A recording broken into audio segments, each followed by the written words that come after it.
beaucoup, mesdames et messieurs. Merci encore de nous retrouver ce matin sur votre antenne avec 10-12. Le moment, bien sûr, nous entrons dans ce studio, on va bien sûr le dire, certainement la Camni sera retrouvée en Koulouloune ce matin, quoi qu'on dise, on le sait, la maire Denis Fampou jusqu'à présent n'a rien dit à ces commerçants du marché Koulouloune aujourd'hui. Beaucoup tentent tant bien que mal de trouver un terrain d'apaisement. Le préfet, le sous-préfet également de la localité tentent aussi de mieux comprendre comment revenir à un climat de sérénité autour de ces commerçants du marché Koulouloune. Peut-on y croire que dans les heures qui suivent, on peut procéder véritablement à cette hache de guerre enterrée de ce côté? Qu'est-ce qui peut expliquer aujourd'hui également que le gouverneur de la région de l'Ouest, Fonka Augustin, tente de faire savoir que son téléphone a été piraté et utilisé par des personnes de mauvaise foi qui essaient de stocker de l'argent aux uns et aux autres? Il interpelle la vigilance des Camerounais et toute personne qui serait certainement victime de très vite faire intervenir la police ou la gendarmerie. Question de signaler, on va dire, l'attitude de manipulation que certains peuvent porter aujourd'hui via son numéro de téléphone. On le disait également il y a quelques jours. Aujourd'hui, quel regard les Camerounais portent-ils véritablement sur Jean-Michel Ninche? Est-il devenu l'homme à abattre? Est-il l'homme pour qui les Camerounais ont beaucoup d'amour? Qu'est-ce qu'on peut bien lui souhaiter dans les jours ou encore les mois à venir? Lui qui depuis un petit moment on laisse entendre qu'on aurait bien souhaité qu'il prenne la tête du Social Democratic Front au prochain congrès. Comment peut-on expliquer que pendant toutes ces périodes où il y a eu des batailles à son niveau concernant les fonds Covid et la mauvaise gestion au sein même de son parti, il n'a eu aucun soutien? Que dit finalement de la proximité avec le premier vice-président du Social Democratic Front aujourd'hui? Madame, messieurs, la question est sur tous les lèvres, mais surtout votre regard, votre appréciation de qui est Jean-Michel Ninche aujourd'hui. Que pouvez-vous bien lui souhaiter en tant que Camerounais? Charles-Amel Bachou est avec nous ce matin, comme Isabelle Carole Zopet, Belmondo Njouaka et Karine Santia. Bonjour à vous, chers messieurs et madame. Charles-Amel d'abord, bonjour. Bonjour, monsieur Michel Ngachou. Bonjour à tous les téléspectateurs. Grosse révélation, de nombreuses personnes seraient impliquées dans cette affaire des marchés fictifs de Covid-Gate. Les noms commencent à sortir. Les personnes les plus insoupçonnables se retrouvent à avoir goûté à l'argent sale, l'argent de la santé, l'argent des malades, l'argent qui devait être destiné à assurer une sécurité aux Camerounais. Comment ont-ils fait, ces personnes déjà nanties, hautement nanties, bien nanties, pour venir, qui prendre des masques, qui prendre des gels, qui prendre X, qui prendre Y. Bravo le Cameroun. Et ça fait bien sûr beaucoup de bruit en ce moment sur la toile. Les Camerounais s'expriment véritablement sur les réseaux sociaux. Et d'ailleurs, des opposants, entre guillemets, ont été pointés du doigt. Et des noms sortent véritablement, comme Charles-Amel Bachou le dit, qui sont ceux qui ont croqué à pleines dents ces 180 milliards de francs CFA. Aujourd'hui, c'est devenu le scandale d'État baptisé Covid-Gate. Allons-nous absolument en sortir avec des têtes coupées? Mais au-delà des têtes coupées, peut-on pas dire qu'on serait en train de tout faire pour endormir les Camerounais et faire passer au mieux le projet du gré à gré?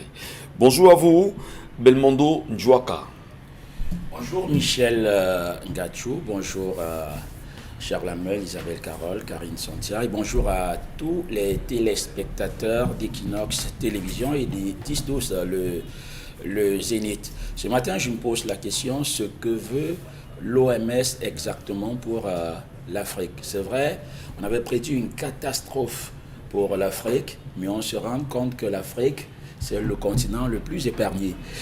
Mais avec le nouvel ordre mondial, le nouveau gouvernement mondial qu'on veut imposer aux Africains, il y en a quand même qui ont le courage de dire non.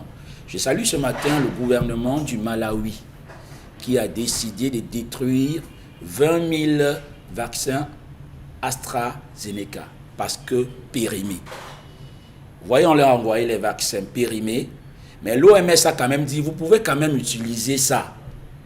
Ne tenez pas compte de la date d'opération, c'est toujours utile. Mais le gouvernement du Malawi a dit non. Finalement, vous nous voulez quoi? Très bien. Ils ont quand même détruit ces vaccins-là. Voilà, bravo. Il y en a quand même qui ont encore le courage de dire non. Quand on a de la fierté, il faut l'assumer comme le Malawi vient de le faire, mais surtout il faut l'assumer comme Paul Kagame l'a fait hier en envoyant un ministre recevoir Emmanuel Macron à l'aéroport. Eh bien, on s'en souvient qu'il y a eu quelques semaines seulement, lors d'une visite à Paris, Paul Kagame justement n'a pas été reçu par le président français. Que dire justement de cette attitude? Les Africains peuvent-ils s'affranchir véritablement? Et le débat est, on va dire, assez houleux sur les réseaux sociaux aujourd'hui.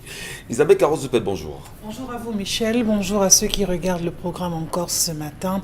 Encore des morts sur la route Michel, encore des morts et des morts. On se demande la fin de ce carnage. Quand est-ce que les autorités prendront conscience? Quand est-ce que nous citoyens également prendront conscience pour vraiment limiter au maximum les dégâts sur la route? Encore des familles aujourd'hui qui sont endeuillées à cause des erreurs, justement parce que chacun a une part de responsabilité dans ces accidents de la circulation, aussi bien ceux qui nous dirigent que ceux qui sont dirigés.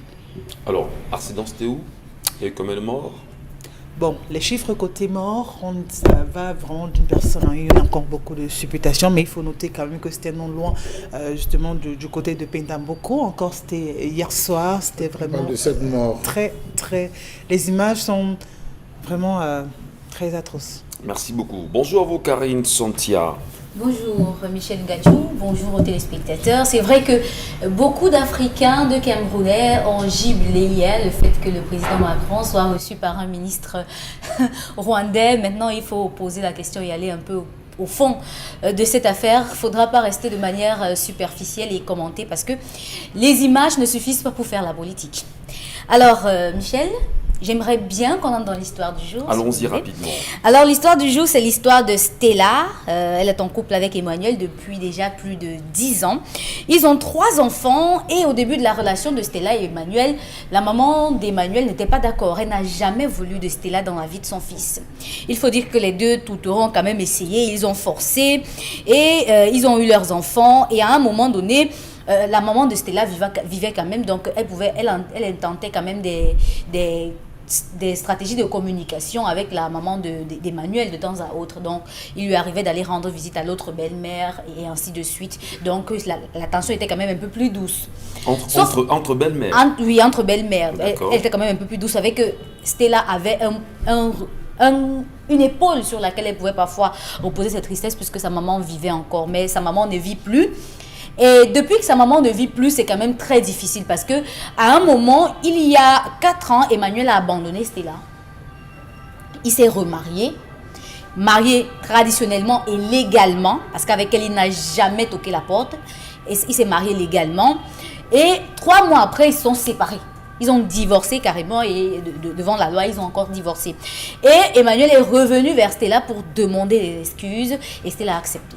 Elle a accepté parce que c'est le père de ses enfants. Elle ne veut pas passer son temps avec les enfants avec des pères différents. Donc, elle est avec Emmanuel jusqu'aujourd'hui, mais sauf que elle sent qu'elle n'est plus à l'aise dans la relation parce que malgré le fait qu'elle soit revenue dans la vie du père de ses enfants, la belle-mère ne la veut toujours pas. Elle ne veut pas la voir, elle ne veut rien entendre venant d'elle. Et sa maman ne vit plus. Donc, c'est encore plus compliqué parce qu'elle n'a personne chez qui se reposer quand les difficultés arrivent comme ça. Et puis, ses oncles, ses tantes et tout, Emmanuel ne veut même pas sentir l'odeur de quelqu'un. Il ne veut pas entendre parler de ses oncles, ses tantes. Quand on veut même intenter parfois, quand on l'appelle même souvent pour dire « Mon fils, tu fais comment? Notre fils, ça fait quand même déjà 3 enfants et tout. » Il ne veut rien entendre. Et elle a dit à Emmanuel à un moment que mieux vaut que je parte, que je te laisse, parce que je sens que cette relation, si on continue à avancer comme ça, on risque de se faire à chacun du mal. Sauf que Emmanuel, que si tu pars, je te tue. Donc, si tu pars, je te tue. Si tu pars, je te tue. Stella dit qu'elle ne sait pas quoi faire parce qu'elle craint pour sa vie. Elle ne sait pas jusqu'où il est capable d'aller, mais là, elle ne sait pas quoi faire parce qu'elle a ses enfants et puis elle a un foyer dans lequel elle n'est pas à l'aise. Comment est-ce qu'elle doit faire? Elle demandait à l'équipe du Zénith de l'aider.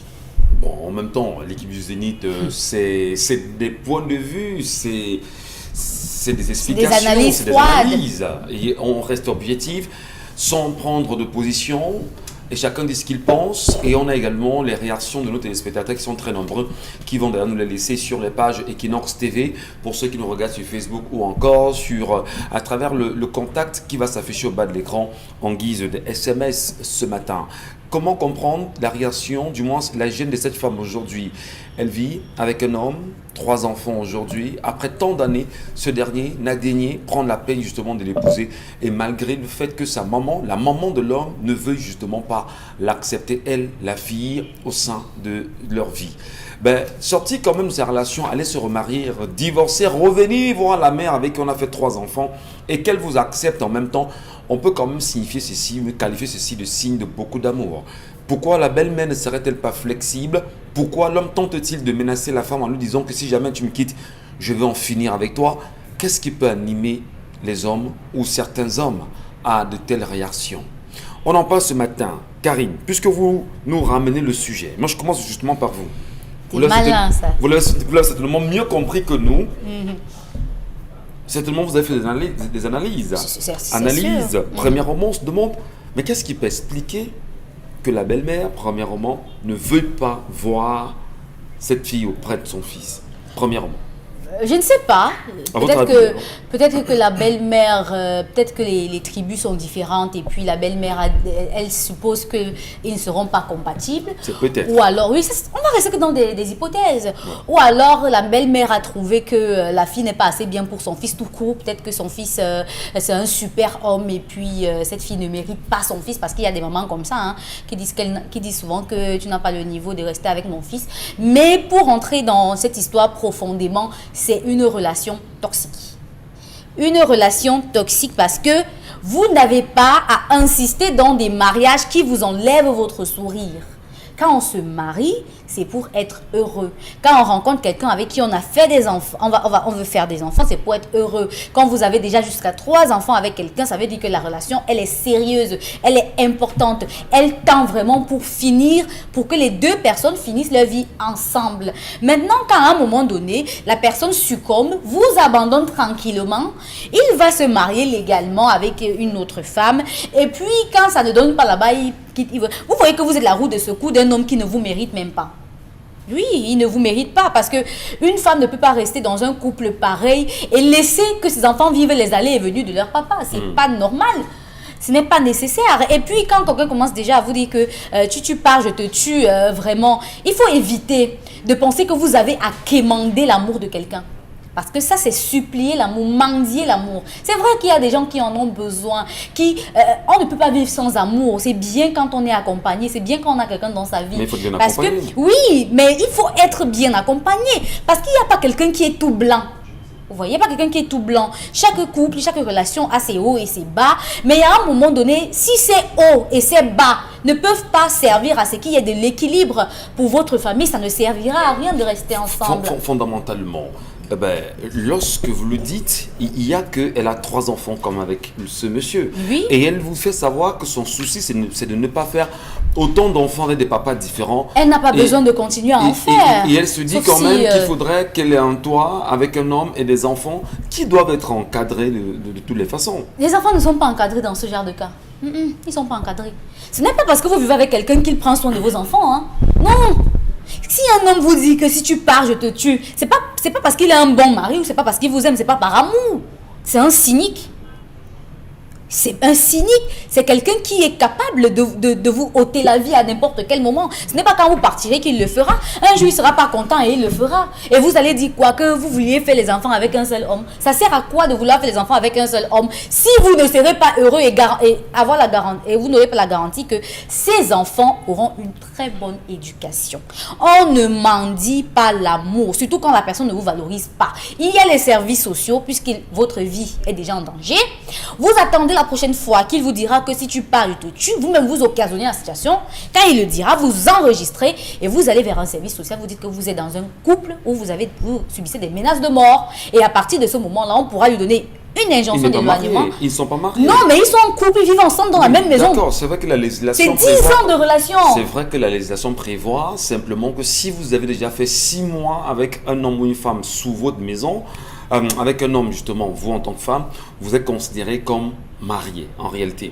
Mais fondamentalement aujourd'hui, il y a lieu d'aider cette femme plutôt à trouver des solutions à son problème. Son problème, c'est qu'elle n'est pas heureuse et quand tu n'es pas heureux, tu pars. Alors, elle n'est pas heureuse, elle n'est pas mariée, Elle n'a rien de ce qu'elle aurait voulu. C'est pas mieux qu'elle se retire simplement, qu'il y ait un accord entre les deux? Le problème, c'est qu'il y a une menace de mort. Je ne dis pas qu'elle a au service social, dit qu'il veut me tuer, non. Quand tu vas au service social, on écoute ton problème, on te donne des orientations parce qu'on va aussi inviter le monsieur pour qu'il en parle. Ouais. Il dit ce qu'il a à dire. Maintenant, si après la femme dit qu'elle ne veut plus rester, qu'elle n'a plus envie, là maintenant, on pourra poser le problème autrement. Mais dans ce cas précis, il faut qu'elle se rapproche d'un service social. Nous connaissons bien sûr l'avis de Belmondo Djouaka sur l'histoire de ce matin. Va-t-on dire simplement que nous avons des sœurs, nos sœurs qui souffrent beaucoup chez certains des hommes comme nous, vous et moi, eh bien, qui en réalité, il faut trouver des solutions pour les amener à sortir de là et leur donner au moins l'occasion de vivre bonnement, on va dire heureuse. Qu'est-ce qu'on peut bien faire pour ces dames, Belmondo Djouaka? Oui, c'est terrible quand même ce qui se passe là. C'est vrai qu'avant de donner les solutions, il faut comprendre le problème. Moi, je ne comprends pas comment est-ce que un monsieur vient, il vous prend, il vous amène chez lui, vous restez chez lui. Il n'a jamais, dans l'histoire, on dit qu'il n'a même jamais fait le toqué-porte. Et quand on me dit qu'il y avait une bonne relation entre la belle-mère et entre les deux belles-mères, je me pose bien des questions. Quel type de relation il pouvait avoir? Elle parlait de quoi? Parler de quoi? Quelqu'un vient me prendre votre fille, niveau traditionnel, coutumier, civil, rien, il n'a rien fait. Mais entre-temps, quand même, il va chercher une autre femme, il vous répudie. D'abord, il vous laisse, il va prendre une autre femme, il va faire la dot, il va épouser à l'état civil. Quelques mois après, quand ça ne donne pas, il revient vers vous, quand même, il vous abandonne d'abord avec les enfants. Il revient vers vous, il tape les mains, vous acceptez. Et voilà ce qui arrive. Cet homme n'a jamais aimé cette femme. Il n'a jamais aimé cette femme. Et c'est pour cela que je m'interroge. Quel type de relation les deux mamans-là pouvaient avoir? Mais qu'est-ce qu'on gagne même déjà avec une femme qu'on n'aime pas? Moi, je ne comprends pas. Je ne comprends pas dans le plan de ce monsieur. Il est pervers, il est sadique. Parce que plus, il y a les menaces. Tu me quittes, je te tue. Vous voyez un peu? Ouais. Tu me quittes, je te tue. C'est très grave. Ça veut dire que cette femme, même dans cette maison, elle souffre énormément, elle ne dort pas. Je pense que si elle a posé au problème, elle dort d'un œil. Parce qu'à tout moment, le monsieur, on a vu des cas comme ça. L'homme qui tira encore les cheveux de son épouse hier, voilà. dont on parlait ici, certainement c'est ce type d'homme que... Voilà. Donc moi, je pense quand même que c'est pas parce que l'homme, pour faire des menaces, que la femme est obligée de rester dans ce foyer-là. Quand ça ne va pas, il faut quitter. Déjà, elle a eu une première chance même de s'en aller.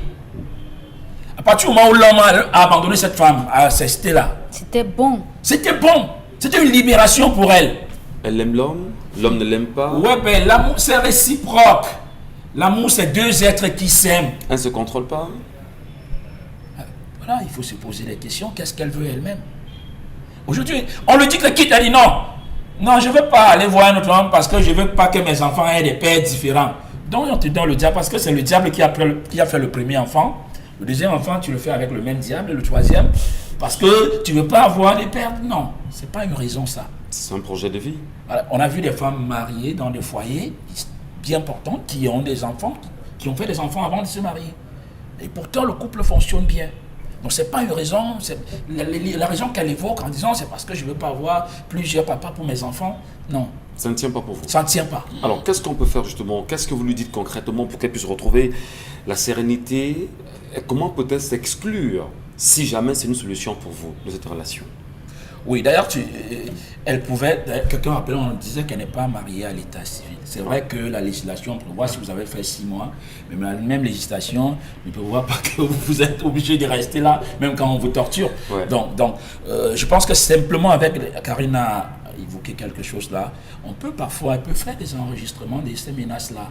Et à partir de là, on peut convoquer le monsieur, ok, et lui dire attention. Mais il faudrait qu'elle commence déjà à parler. Mais elle doit se libérer elle-même. Déjà, le fait de parler, déjà, c'est une première libération. Le fait qu'elle en parle déjà, c'est déjà bon d'en parler. Mais parler peut-être pas sur le zénith. Est-ce qu'il n'y a pas autour d'elle des personnes qui sont témoins de ce qu'elle vit? Est-ce qu'il n'y a pas sa famille? Est-ce qu'il n'y a pas la famille, je veux dire les membres de la famille de l'homme également, qui peuvent être témoins de ce qu'elle vit en interne? Quoique sa belle-mère ne veuille pas la voir, est-ce qu'elle ne devrait pas, on va dire, mobiliser le maximum de personnes pour qu'on soit témoin de ce qu'elle traverse dans la maison? Parce que si mort s'ensuit, elle serait certainement la victime. Vous connaissez nos familles, vous connaissez parfois certaines familles. Ouais. Je suis sûr que cette femme n'a pas seulement parlé au Zénith, elle en a parlé à quelques membres de sa famille. Bon, déjà vous voyez que la belle-mère, la maman même déjà de la fille s'entendait très bien avec l'autre belle-mère. Il y a problème. Très bien.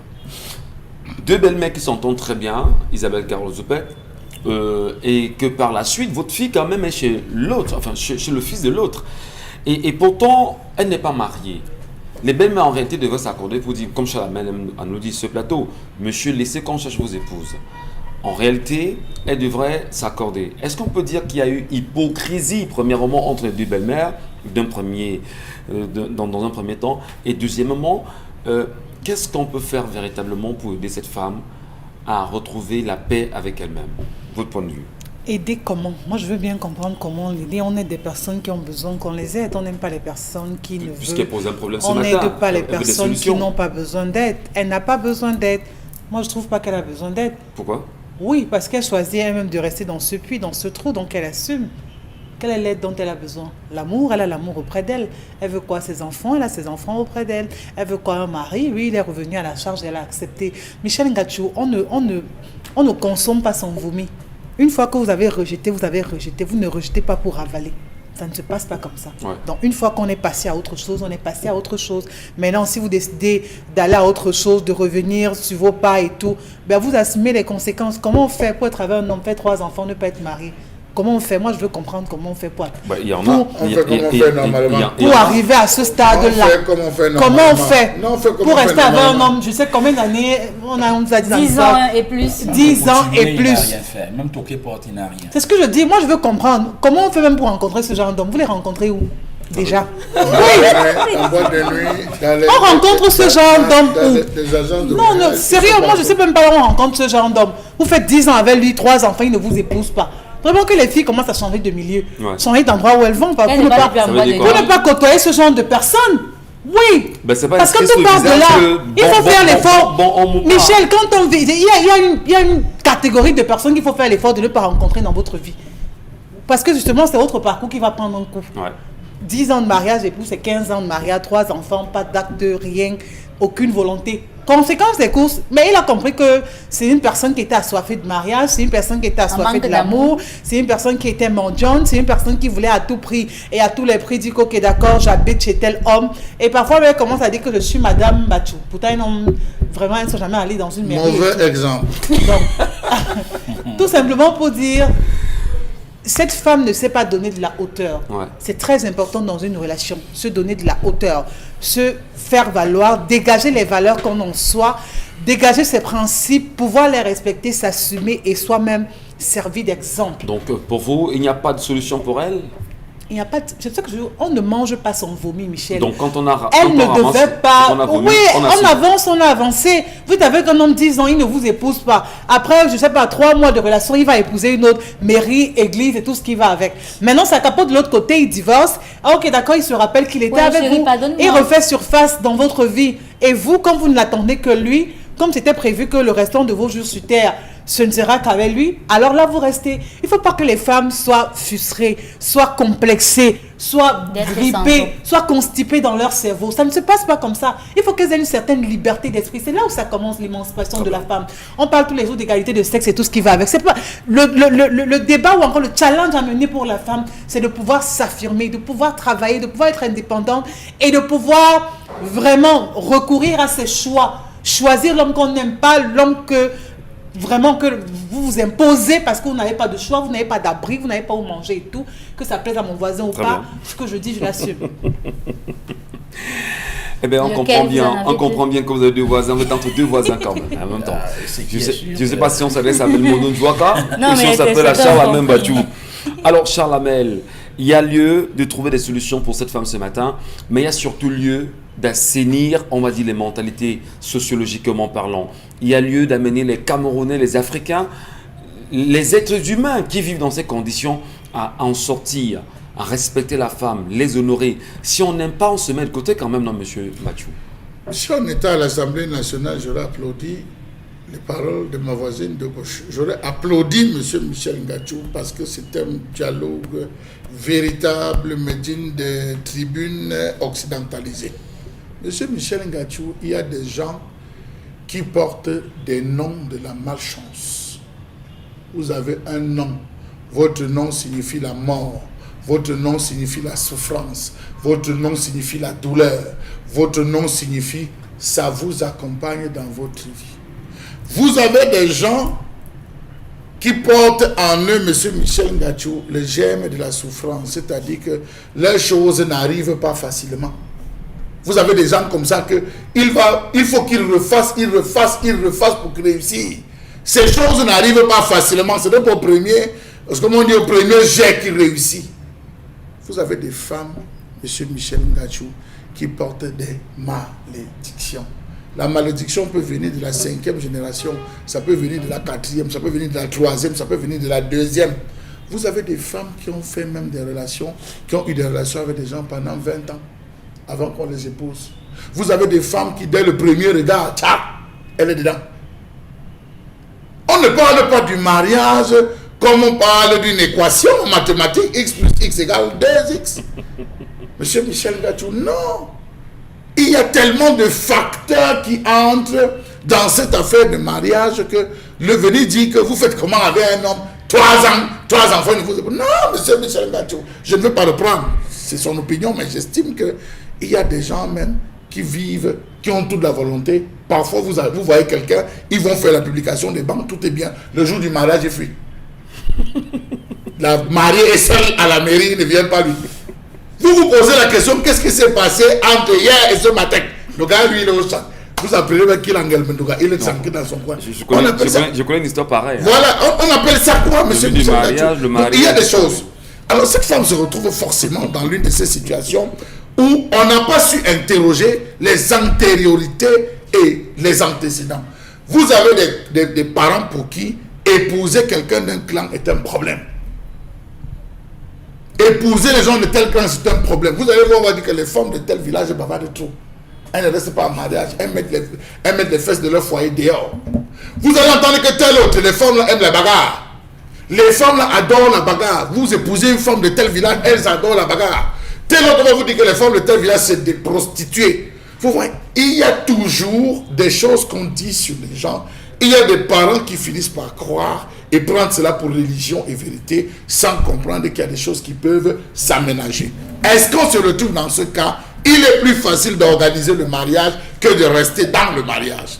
Organiser le mariage est plus facile que de rester dans le mariage. Comment est-ce qu'on a négocié? Il est plus facile d'organiser le mariage que de rester dans le mariage. C'est plus facile. La situation est très intéressante aujourd'hui. Mais dire finalement que est-ce qu'il y a, je cherche le thème, une école? Est-ce qu'il y a des formations? Est-ce qu'il y a des valeurs qu'il faut restituer aux uns et aux autres avant de s'intégrer dans le mariage? Oui, monsieur Michel. Vivre bonnement et Monsieur Michel, sa maman s'est rendu compte que le mariage, qu'on refusait sa fille dans son nouveau foyer, on ne voulait pas la sentir. Ouais. La négociatrice qui est la maman a essayé, sauf qu'en cours de chemin, elle est tombée. Bien sûr. Elle est tombée, elle n'a pas pu atteindre les objectifs de la négociation. D'où cette maxime qu'on dit chez les Bantous, lorsque ta mère meurt, ta part est fini. Tout, ta part est fini. Bon, j'emprunte les mots. Pour toi, ça arrête là. C'est-à-dire le jour de ton jour est arrivé, le jour que ta mère part, le jour de ton jour est arrivé. Tout peut arriver dès cet instant. Donc, elle s'est retrouvée à cette situation, elle a dit, je vais foncer. Quelle était l'échelle ou les appuis qu'elle a prises pour continuer le combat? Elle n'a pris aucune échelle. La seule chose qu'elle devait faire, elle devait attendre pendant l'enterrement de sa maman. Est-ce que ma belle-mère, qui côtoyait, entre guillemets, ma belle-mère, la mère est venue au deuil. Comment a-t-elle pleuré le deuil de ma maman? Pendant le deuil, monsieur Michel Ngatsou, elle se rapproche de sa nouvelle. Elle lui dit que comme tu vois, maman est partie. Elle m'a laissé entre tes mains. J'espère que tu sauras me prendre. Première approche. Cette approche peut être mauvaise. Il y avait un oncle qui va dire vraiment, comme sa maman n'est plus là, désormais, devant toute la famille, je te la remets. Quitte à ce qu'elle décide de ne pas prendre la main et de dire là, présentement, et que ce soit officiel. Officiel, monsieur Michel Ngatsou, officiel que non, je ne l'accepte pas. Très bien. Qu'elle reste dans son coin. Si elle est venue, elle était venue au dé, elle aurait pu nous dire. Donc, elle se retrouve dans une situation où on ne l'accepte pas. La meilleure des choses à faire, monsieur Michel Ngatsou, aujourd'hui, c'est de partir. Elle n'a pas d'autre choix que de partir. Mais sauf que ce qu'on voit sur le plateau comme étant la recherche de l'amour, elle ne recherche pas l'amour. Elle recherche la sécurité. Il faut faire très attention. Beaucoup de femmes aujourd'hui disent elles restent dans ce mariage par amour. Il y a sur 100 femmes, 60 femmes, l'amour est mort jusqu'à ce qu'on a enterré. On a fait les obsèques avec les funérailles.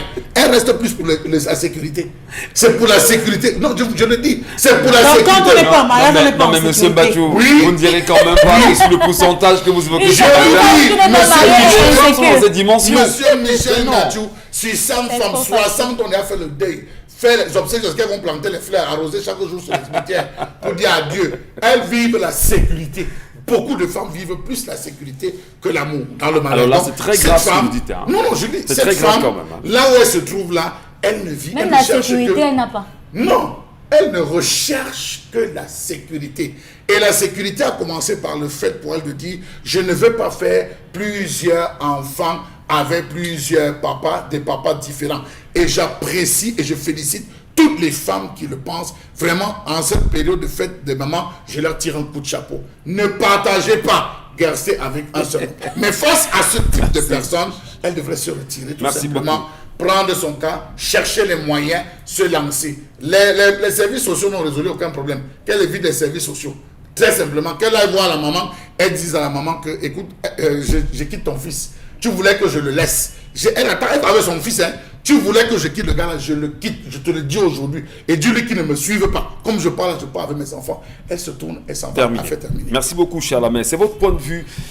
Ce matin, on attend également les différents points de vue des téléspectateurs qui nous regardent et qui certainement se retrouvent dans l'histoire. On transmet affectueusement, si vous voulez, nous on transmet nos encouragements aux femmes qui se retrouvent dans cette dimension aujourd'hui. Beaucoup de courage à vous, mesdames, mais surtout, cherchez à avoir des bonnes solutions. Eh bien, on sait très souvent que les enfants payent toujours le prix fort. Dans ce type d'histoire, ce que nous aimons, ce sont les enfants. Et il faut toujours penser à ses enfants. Il faut toujours se dire quel est l'encadrement idéal qu'on donnera à ses enfants. Et papa également, si jamais, monsieur, vous comme vous et moi, si vous nous regardez, humblement, nous vous prions justement de sortir de ce caractère. Ça peut toujours aider. Tout de suite la colère.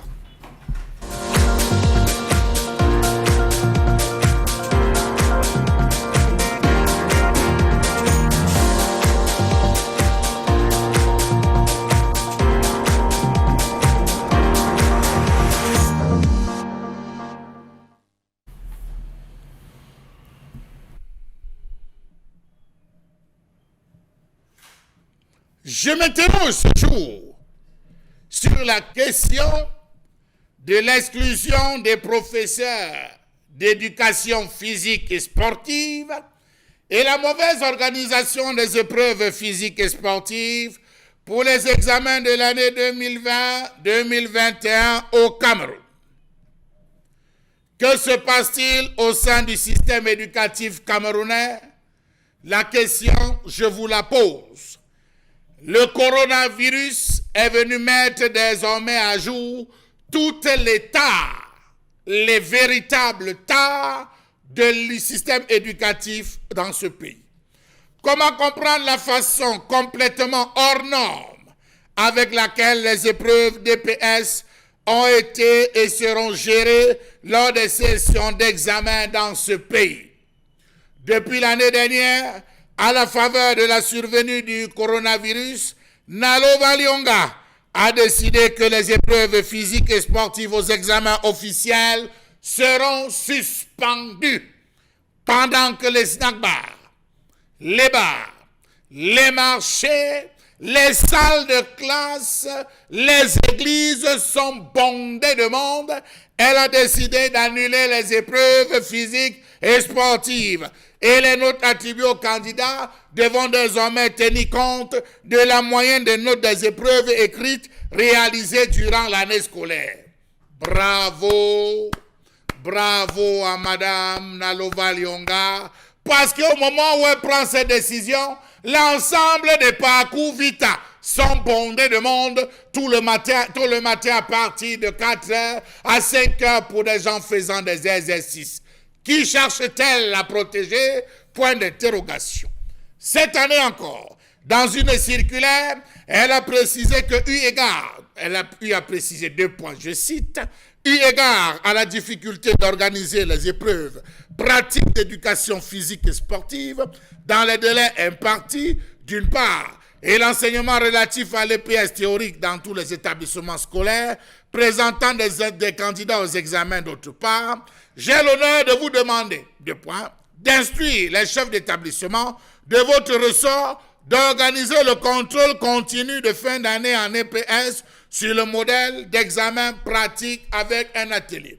Autrement dit, le lancer de poids, vous n'allez pas le faire de manière physique, mais vous allez faire le lancer de poids sur du papier. Le saut en hauteur, vous le ferez sur du papier. La course de vitesse et j'en passe, vous le ferez sur du papier, les enfants. Comment comprendre cette orientation prise pour éviter les regroupements massifs des candidats à ces épreuves en concordance avec les mesures de limitation de la propagation du dangereux virus sans tenir compte des concernés, notamment les professeurs d'EPS? Quels sont les établissements qui ont battu le record de contamination au terme de Covid-19? Point d'interrogation. Combien de fois a-t-on fait la désinfection? Combien de fois a-t-on aménagé avec des salles dépassant les normes dans les établissements publics, Madame le ministre? Non, trop c'est trop. Les bars sont pleins, les snack bars sont pleins, les taxis sont surchargés, les cargos, les bensikines, tout est surchargé. Les gens s'amusent dans les églises.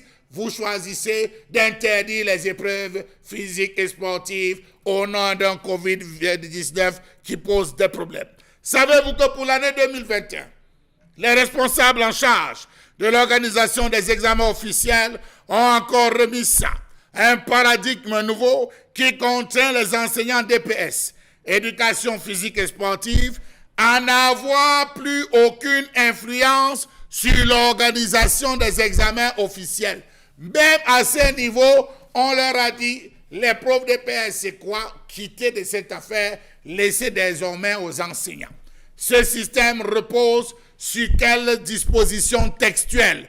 Peut-être on nous parlera de situation d'urgence, point d'interrogation. Pourquoi refuse-t-on de procéder à l'application stricte du memento de l'épreuve pratique d'éducation physique aux examens officiels, qui indique que l'épreuve physique, l'épreuve pratique d'EPS est organisée par un jury constitué sur la foi du principe selon lequel celui qui enseigne n'évalue pas ses propres élèves.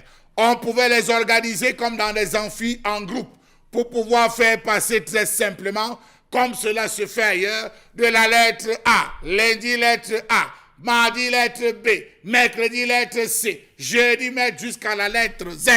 Si le système venait à perdurer, il n'est pas exclu, compte tenu des difficultés dont dit l'État, que les cours de PS soient dispensés uniquement dans les salles de classe et peut-être par les professeurs des lycées ou des enseignants des autres matières. Et bonjour le chômage pour nombre d'enseignants formés exclusivement pour la dispensation de l'éducation physique et sportive aux élèves. Que deviendront donc les gens du CNAGES? Que deviendront donc les professeurs formés à l'INJS qui se retrouvent dans les établissements scolaires? Parce que cette année, on les a dit, oust, sortez des salles, allez attendre au quartier, on dispensera des cours que vous avez l'habitude de faire de manière pratique. Cette fois-ci, cela sera théorique. Comment expliquer le sport pratique de manière théorique, M. Michel Ngatiou? Vous qui faites le sport tous les matins, expliquez-nous. On salue bien sûr tous ceux qui ne sont pas à Covita, à ici à Douala tous les matins et qui choisissent justement d'aller faire un peu de sport. C'est pas mauvais. Mais maintenant, quand même, la formation, je veux dire, le sport en écriture, bah ouais, ça se fait en même temps sur la radio, oui. Ça fait peine de quoi? Ça se fait, non. C'est-à-dire, on peut apprendre justement des théories, des théories, des pratiques, si vous voulez, des théories qui peuvent aboutir à de bonnes pratiques. Mais maintenant, c'est pour les personnes inaptes à la base. Voilà. Mais maintenant, au niveau des salles de classe, chez les élèves. Vous savez qu'il y a le sport pour handicapés, enseignants à l'INJS, effectivement, au CNAGES, donc il n'y a pas des inaptes. Donc il y a des formations qui se font autour, mais il est quand même important de revenir sur cette question sur la même battue ce matin, puisque vous évoquez, vous en faites une colère, effectivement. Se dire, on sait que le Cameroun a été considéré comme un scandale géologique, c'est ça. Voilà. Mais Curiosité planétaire. Curiosité planétaire également, non. Il y a également ce scandale avec sa gouvernance que personne ne comprend. Et c'est justement ce qui crée une curiosité planétaire aujourd'hui au Cameroun. Qu'est-ce qui peut expliquer qu'on en arrive quand même à ce niveau? On sait qu'on parle de Covid. Quand est-ce qu'au courant de l'année, on a pu dispenser les enseignements en matière sportive, si vous voulez, aux élèves pour pouvoir les évaluer sur ces matières lors des examens de baccalauréat, de probatoire, de BPC, etc. Qu'est-ce qui peut bien expliquer, Karine Santia, selon vous, cette question justement de l'exclusion, on va dire, des professeurs d'EPS et de la mauvaise organisation des épreuves physiques et sportives pour les examens de l'année 2020-2021 au Cameroun? De toutes les façons, l'année 2020-2021 a été galvaudée dès le départ, avec les cours à mi-temps et autres. Mais la particularité de ces examens sportifs, c'est que Madame la ministre demande à ce que chaque établissement évalue son élève. Et ce n'est pas comme ça que ça se passe en principe.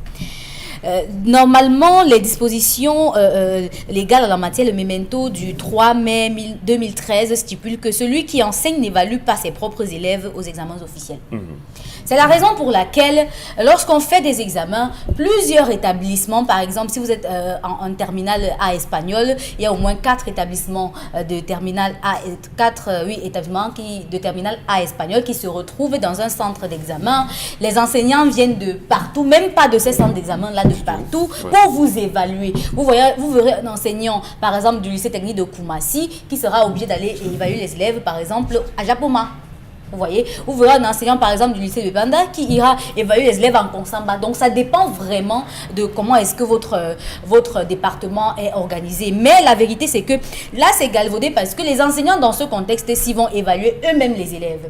Et avec le concours notamment des responsables d'EPS dans les différents arrondissements et autres, ils vont acheminer les notes au niveau des régions, ce qui va permettre d'avoir une note finale. Sauf que dans ce cas précis, ce sera difficile qu'un enseignant donne une mauvaise note à son élève pour ci ou pour ça. Ou qu'un enseignant donne une bonne note à son élève pour ci et pour ça. Ce sera peut-être l'occasion pour certains enseignants de refaire leur règlement de compte ou à d'autres de donner des notes volontaires à des élèves. On ne sait pas comment est-ce que ça va se passer. Pourtant, les enseignants eux-mêmes ont proposé que l'exercice de cet examen-là notamment se fasse selon la volonté de l'élève. Il choisit une épreuve pratique à laquelle il va souscrire, c'est-à-dire il pouvait par exemple choisir le lancer de poids, on évalue sur le lancer de poids, on reçoit tous les élèves comme on faisait avant, mais vous choisissez une épreuve, ça va faire que vous ne serez pas très nombreux dans l'épreuve,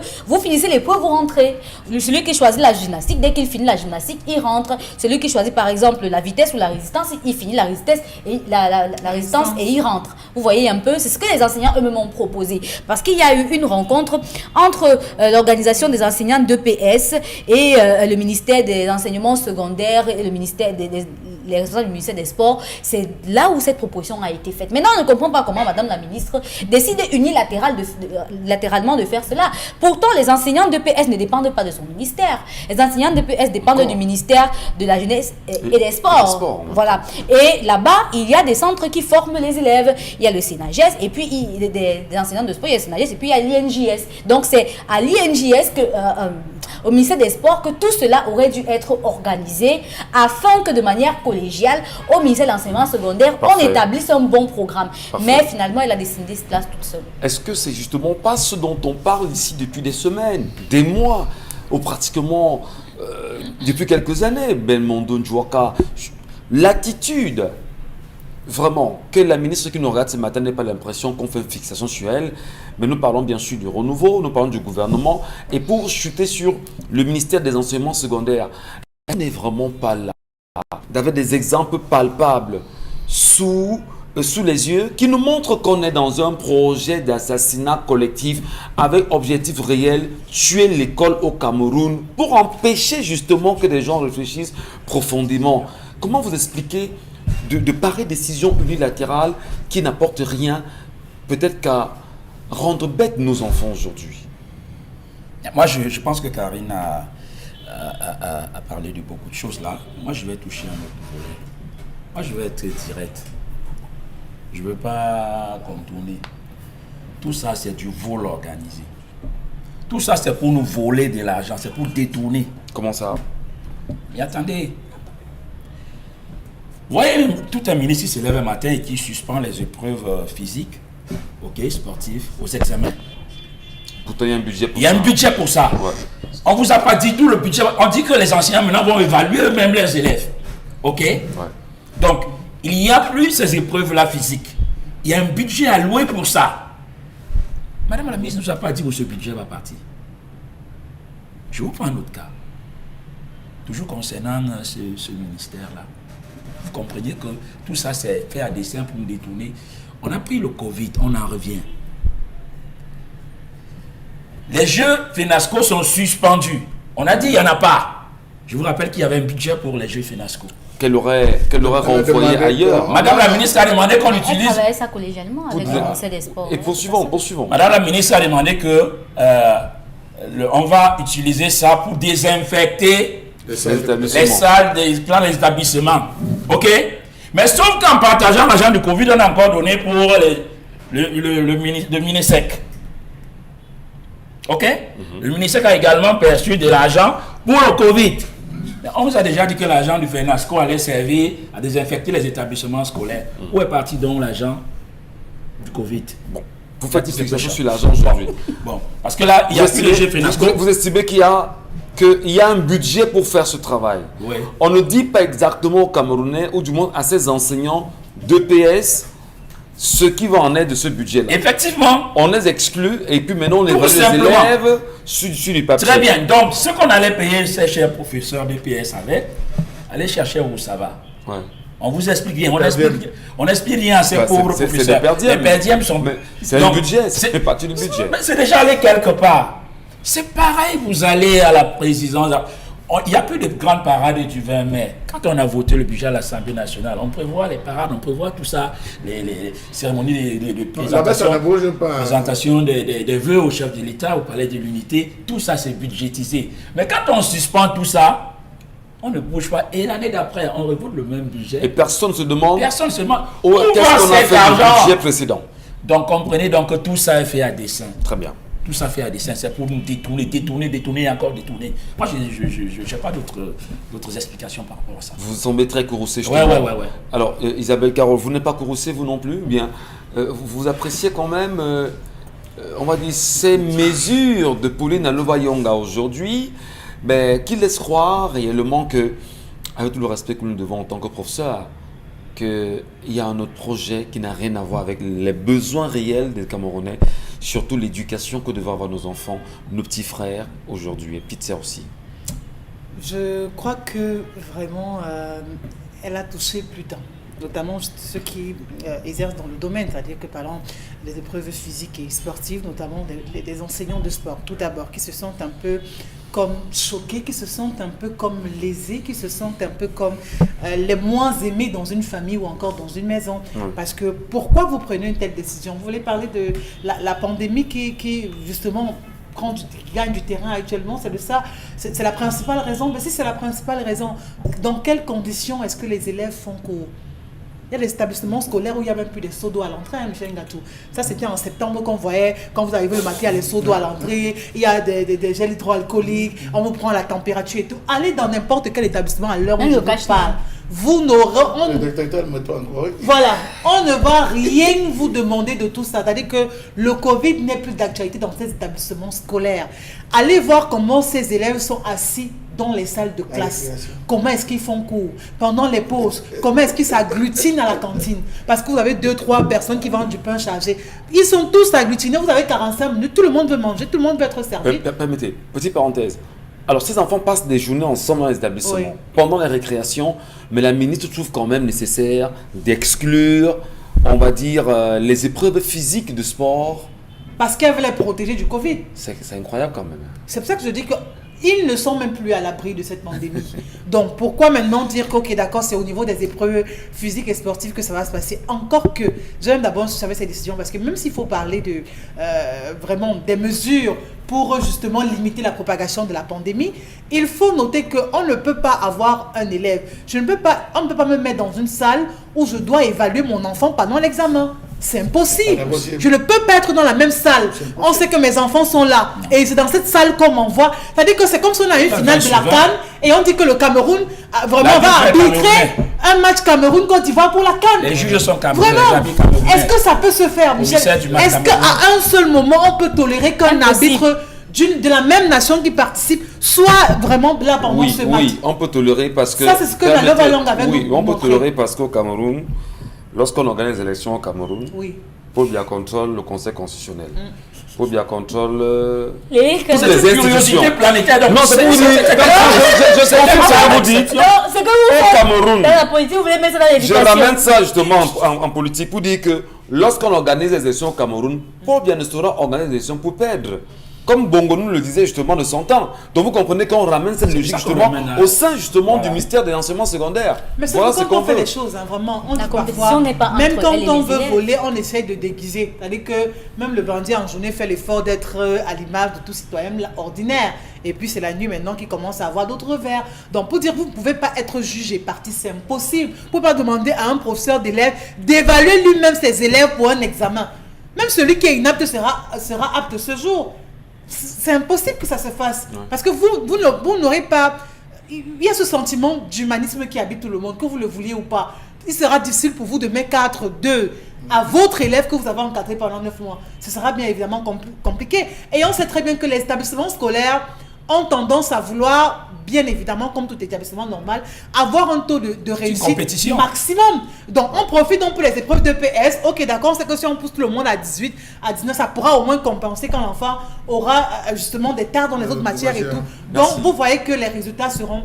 Okay. Exclusion justement des professeurs d'EPS et mauvaise organisation des épreuves physiques pour l'année 2020-2021 aujourd'hui au Cameroun.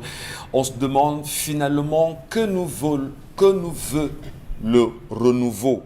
Depuis sa réélection en 2018, on parle bien sûr du chef de l'État, le RDPC justement tient les rênes du pays aujourd'hui. Eh bien, voilà où nous en sommes. On en reparle dans la deuxième partie. Bon retour sur notre antenne, mesdames et messieurs. Deuxième partie de 10-12, le Zénith avec vous. Bienvenue si à l'instant vous vous joignez à nous. Mais surtout, merci de mieux comprendre les réalités qui gravitent autour du Cameroun. Ben, on a quand même l'occasion aujourd'hui de revenir sur, on va dire, l'affaire devenue Covid-Gate aujourd'hui. Il y a que les taux en train de se resserrer exactement au sein du ministère de la Santé aujourd'hui. Qu'est-ce qui s'est passé exactement avec la direction des ressources humaines de ce côté? On sait qu'il y a eu un extrait dans le rapport de la Chambre des comptes qui dit bien que la Chambre des comptes écrit en sa page 14, je cite, « La gestion opaque des stocks des médicaments d'une part, la non-tenue des documents de la comptabilité matière et d'autre part, la gestion des stocks des médicaments par M. X, si vous voulez M. Yenga Djomolizé, Amo, qui n'est ni pharmacien ni comptable matière. » Il se trouve en même temps que le scandale est en train de prendre d'autres tournures.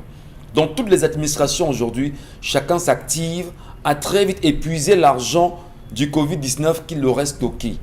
Ah ben, finalement, entre le Consupé qui a engagé ce chantier depuis 2020 et la Chambre des comptes, si vous voulez, et justement la Chambre des comptes qui a fait également son rapport il y a quelques jours seulement, où en sommes-nous?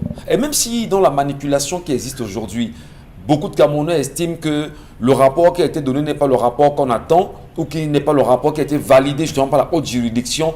Toujours est-il que le rapport est arrivé chez Paul Biya et Paul Biya l'a renvoyé bien évidemment auprès du ministre en charge de la justice pour qu'une enquête judiciaire soit ouverte. On sait qu'on ne dort pas à Yaoundé.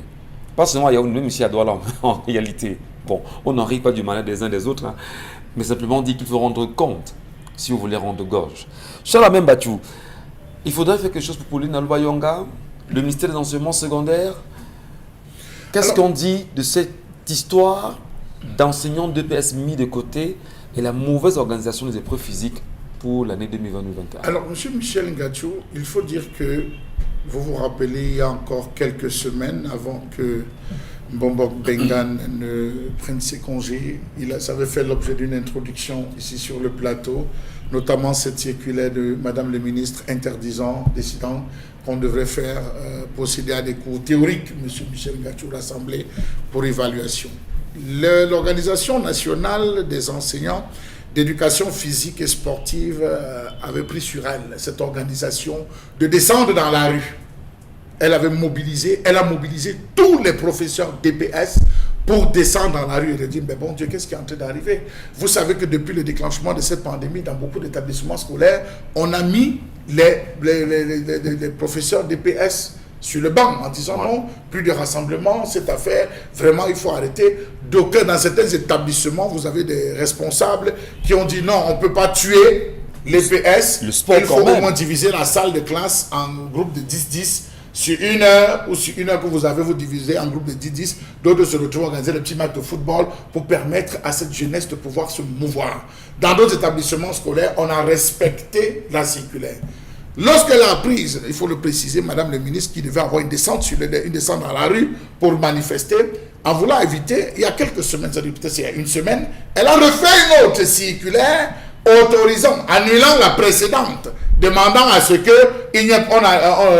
qu'on annule les épreuves de PS et qu'on évalue sur la base. Elle a refait une autre circulaire autorisant M. Michel Ngatsou que les gens descendent, qu'on organise les épreuves. Sauf que M. Michel Ngatsou, dans certains établissements scolaires, on a dit que ça nous servira à quoi? On a déjà passé, le temps est déjà passé, nous sommes rattrapés par les délais. Et il y a d'autres établissements, notamment, je pense bien sûr, des terminales, les évaluations des terminales qui ont essayé de rattraper. Je pense que dans certaines zones, on est en train de rattraper. Quel peut être ce modèle de gouvernance, M. Michel Ngatsou, où dans un premier temps on se lève, on dit stop, parce que les gens disent qu'ils vont descendre dans la rue, on attend quelques jours, quelques semaines, on revoit la décision.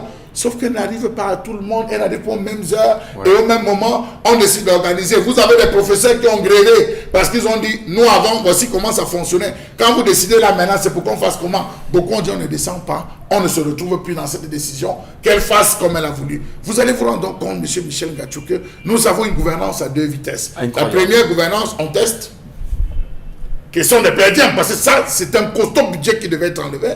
On teste. On voit comment les gars se comportent. Si les gars tombent dans le panneau en disant que bon d'accord, il n'y a pas de point, on reste tranquille, le gombo passe, ça se gère. Mais si les gars décident de se rebeller, non, on essaie de faire un aménagement, on attend quelques heures, on est sûr qu'on va rattraper sur un ou deux. Regardez le temps, les enfants composent. Les premiers résultats ont déjà commencé à tomber, M. Michel Ngatsou. Il y a beaucoup d'enfants qui n'ont pas pu le faire pour certaines évaluations, je pense même dans le primaire. Beaucoup n'ont pas pu le faire. On se retrouve aujourd'hui, on dit que c'est les gars du bac qui sont en train de passer. Après, on va se poser X et Y questions. Vous avez des professeurs qui ont dit, nous on ne comprend pas. Si ceux qui devaient prendre leur prime en 2019 l'ont pris en 2020, au lieu de les récupérer juste après, les primes de correction, les primes d'évaluation, tout ça. Vous vous rendez compte que ça crée un énorme problème au nom du Covid. Je pense que, M. Michel Ngatsou, il faudrait que la Chambre des comptes s'intéresse aussi à cette gestion. Parce que sous le nom du Covid, on a décidé d'annuler beaucoup de choses. Non, c'est important d'annuler beaucoup de choses. Quels sont les établissements qui ont reçu véritablement les fonds de la FENASCO réorientés dans la désinfection? Quels sont les établissements qui ont réellement désinfecté?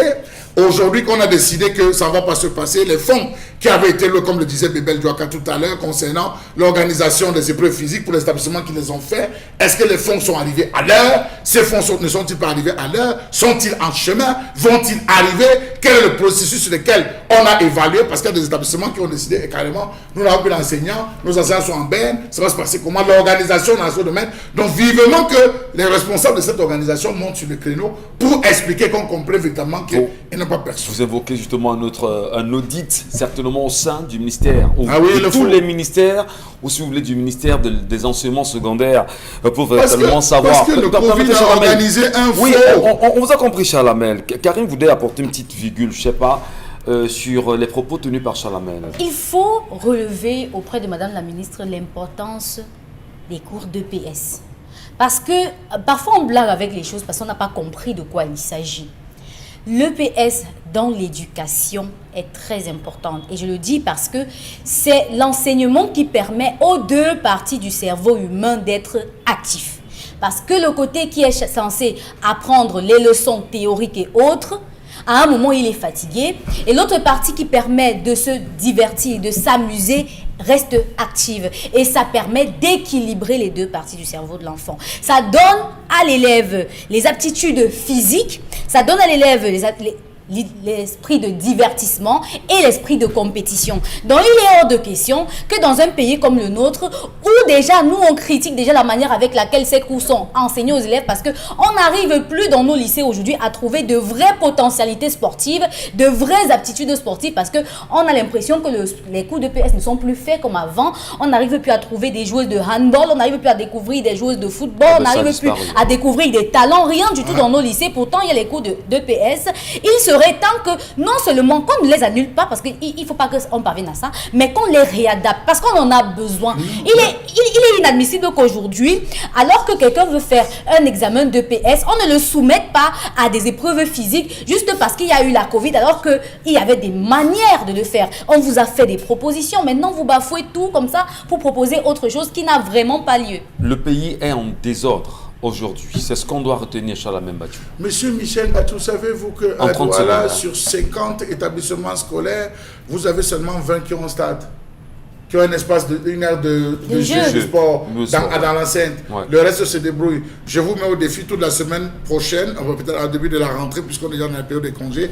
Faites un tour à la rentrée. Vous allez vous rendre compte que beaucoup d'établissements scolaires dans Douala 5e font sport au stade de Cité Sic, je sais pas, et à Ndungé Bepanda. Et à Ndungé Bepanda sur le stade. C'est là qu'ils font le sport. Merci beaucoup, Charles Membachou. Au-delà de cette colère exprimée ce matin, analyse faite autour, regard porté au niveau du ministère des Enseignements secondaires et interpellation de la ministre aujourd'hui, mais surtout du gouvernement camerounais et celui qui incarne en même temps, on va dire, toutes les responsabilités, qui est le chef de l'État. On se dit qu'est-ce qu'il a lieu de faire? Qu'est-ce qu'il y a lieu de faire au plus vite pour qu'on puisse en sortir véritablement? Allez-vous continuer à laisser mourir les Camerounais? Allez-vous continuer justement à tuer des générations et des générations? Quel est le plan réel qui vous anime aujourd'hui? Allez, merci à vous pour les nombreux messages que vous nous laissez sur nos plateformes bien connues. Isabelle Carole-Zoupet prendra déjà avec nous les SMS et tout à l'heure, Karine Sontia reviendra avec les réactions de nos téléspectateurs sur Equinox Télévision. Isabelle Carole. Pour la colère, notre pays me dépasse seulement en début d'année. On nous dit qu'on va nous évaluer en théorie et on passe tout le temps à faire cours. Et maintenant, on dit aux élèves de choisir une discipline parmi les trois. Pire encore, c'est ton prof qui t'évalue. Si c'est comme ça, mieux chaque professeur interroge ses élèves. Voilà. C'est Marie qui écrit ce message. Donc, les gens font des cours théoriques. Comment ces grandes personnalités ne pensent qu'à eux-mêmes? Que deviendront tous les petits Camerounais qui veulent aussi leur devenir? C'est M. Achida qui dit également: mon opinion sur le sujet par rapport à l'histoire du jour est que la femme doit se préserver, elle doit choisir l'homme qu'il aime et non l'homme qu'elle aime. La femme doit aimer son mari avec le temps. Autre réaction: bonjour le Zénith, dans nos écoles, les professeurs prennent de l'argent aux élèves pour leur donner des notes. Au cas contraire, ils vous donnent 0. Ludovic depuis Loum. C'est très grave, Michel Gatou. Ouais. Donc ça veut dire que, puisqu'ils savent que c'est le professeur qui détient sa note d'examen, vous voyez que le professeur monte les enchères. Ça va favoriser la corruption aussi. On achète. Si ton enseignant, c'est ton enseignant qui va t'évaluer. Parce que ça ajoute les notes. Pour le baccalauréat, ça ajoute les notes. Je ne sais pas comment on peut faire une année dans un établissement sans pratiquer du sport. C'est quand même incroyable. Je ne sais pas comment on fait ça. Mais allez savoir combien coûte une tenue de sport qu'on oblige. 5 000. C'est obligatoire. Chaque année, on change. C'est le gombo du proviseur qui passe la commande en Chine. Je dis, excusez-moi, parfois je dis, mais on fait comment pour que ce pays change? On fait comment pour que les mentalités changent dans ce pays? On fait comment pour que des gens, vraiment, qui disent être des patriotes, soient des réels patriotes et puissent aimer le pays? C'est-à-dire vous imposer des tenues de sport aux enfants en début d'année. Les enfants, au courant de l'année, ne font pas d'épreuves physiques, ou si vous voulez, des épreuves physiques justement, eh bien, on vous impose des épreuves physiques à l'écrit, et plus tard on vous dit, choisissez ce que vous voulez, on viendra vous évaluer. Vous avez demandé, on fait comment? Qu'est-ce qu'on fait pour que ce pays change? Moi, je pose la question bêtement, comme tout citoyen camerounais. Ah, c'est tout. C'est le courage de s'élever et revendiquer. Tant qu'on va rester, on dit, on va faire comment? Non, mais c'est grave. Alors, il y a Mbombo qui nous dit très souvent sur ce plateau, lutte unie sur tous les fronts, pour citer bien sûr Oumniobé. Mais qu'est-ce qu'on fait pour que chaque Camerounais, de l'endroit où il est, se dise, ça doit changer de l'endroit où je suis. Qu'importe justement ce qui va subvenir comme problème, c'est cette lutte sur mon front qui m'intéresse. Est-ce qu'à un moment donné, il ne faudrait pas qu'on arrive à ça? Isabelle, les messages. On poursuit donc avec la lecture des messages. Bonjour à tous sur le plateau. N'oublions pas que toute femme recherche sécurité et espoir. Une recherche qui conduit certainement nos sœurs à ces sacrifices pour certains hommes et supporter n'importe quoi alors que nous leur devons du respect. Chères dames, quittez cet homme pour toujours et ne revenez plus. Voilà, c'est Harold Aristide depuis Yaoundé qui envoie ce message. Vraiment, les femmes souffrent beaucoup, au moins que les hommes. Mais dans le cas de notre sœur, elle devait chercher à se caser dans son coin avec ses enfants. Sylviane depuis Kekem qui envoie le message. À homme menaçant son épouse de la mort est un diable déguisé et ne l'a jamais aimé. Je n'aurais jamais accepté cet homme si j'étais cette femme. Mais maintenant, la prière sincère, est-ce qu'il peut l'aider? Yvonne depuis Grand Hangar du côté de Bonaberry. Bonjour, que cette dame le quitte car elle joue avec le feu. Mieux vaut un lâche vivant qu'un héros mort car elle finira par laisser sa vie. La Blanca depuis Fou du côté de Yaoundé. Voilà. Bonjour le plateau, je soutiens le point de vue du grand doyen Charles sur cette affaire de vie conjugale de cette femme. Elle doit partir, sinon elle sera enterrée un jour par cet homme. Bonjour à vous, je pense que cette femme croit que c'est fini pour elle. Pourtant, elle pouvait se retirer et travailler pour le bien-être de ses enfants. Karine. Pardon, qu'un barreau financier passe à côté de cette femme et vous allez voir sa force de quitter le foyer. Sûrement, elle dépend de l'homme financièrement et accepte de tout subir. Tatiana Clara. Comment croyez-vous que même les livres se changent tous les jours? On malaxe tout pour s'achever à les vendre des quarts. On comprend pas trop. Pour s'activer, à les vendre à travers des partenariats entre les entreprises mobiles. Pour les élèves, après l'école, ils ont dépensé des énormes sommes d'argent. Avec un fer de lance de la nation transformé en zombie, on s'attend à quelle efficacité? Arrêtons la saignée, trop c'est trop. L'homme entre dans un couple avec sa tête, il reste pour son corps, et la femme entre avec sa calculatrice et il reste pour son confort. L'actuelle ministre de l'Éducation sera la plus médiocre des ministres dans ce domaine et restera dans le livre de la honte gouvernementale au Cameroun. Si on connaît encore la honte, parce que si on connaissait la honte, quand on connaît la honte, on démissionne. Hein. Il y en a qui... ça n'existe plus. Hein. J'avais dit ici que le gouvernement a tué le système éducatif et Madame Nalomba est venue l'enterrer. Stéphie, le gouvernement veut bien être logique dans ses mesures barrières, mais le diable ne fait que notre message ce matin. Je peux comprendre pour le lancer de poids, mais la course sur du papier se fera comment? On écrit un texte et on compte le nombre de minutes que chacun va faire pour écrire ce texte. Pardon, expliquez-moi l'autre là.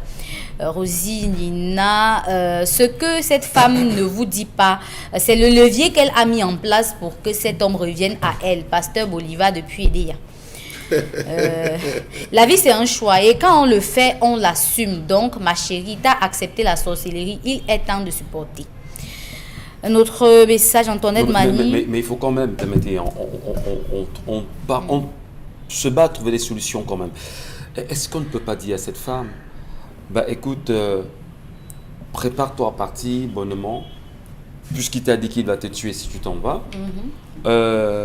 Pars de façon officielle, sors devant tout le monde, mets-toi devant la cour, tu dis à ce qui veut t'entendre, me voici qui part, parce qu'à un moment donné, ta dignité aussi, à un moment donné, ta sécurité. Moi, je vois plein qui disent qu'on ne peut pas vivre sans sécurité. Oui, mais ta sécurité, s'il voudrait que tu le dises haut et fort devant tout le monde, et en partant, que l'on sache, ou encore que l'on applique justement ce que Charles Lamel a demandé de faire sur ce plateau, va voir sa mère, tu dis, je te remets l'enfant, ou je te remets les enfants, ou je pars avec mes enfants, vraiment, je n'en veux plus. Qu'importe ce que tu vas vivre devant. C'est bien peut-être le dire ainsi. Hein. Le cours de PS commence par la théorie en classe et plus tard par la pratique sur le terrain. C'est vrai que le message, il est parti avec la connexion. Un instant. C'est pas évident. Voilà. Un autre message, c'est le mot quitter qui a été prononcé. Oui, il existe des sports écrits. Le cap commercial se déroule en 2 temps, l'écrit et la pratique. La pratique, il y a le sport écrit, signé Muriel depuis Tergal. Oui, mais lorsqu'on a fait une année, on n'a pas dispensé les cours. En théorie, si vous voulez. Qu'est-ce qu'on doit justement écrire par la suite? Lorsqu'on a mis les enseignants d'EPS de côté, qu'est-ce que les enfants ont eu comme enseignement pendant l'année pour être évalués sur quelle matière, par rapport à quoi et comment?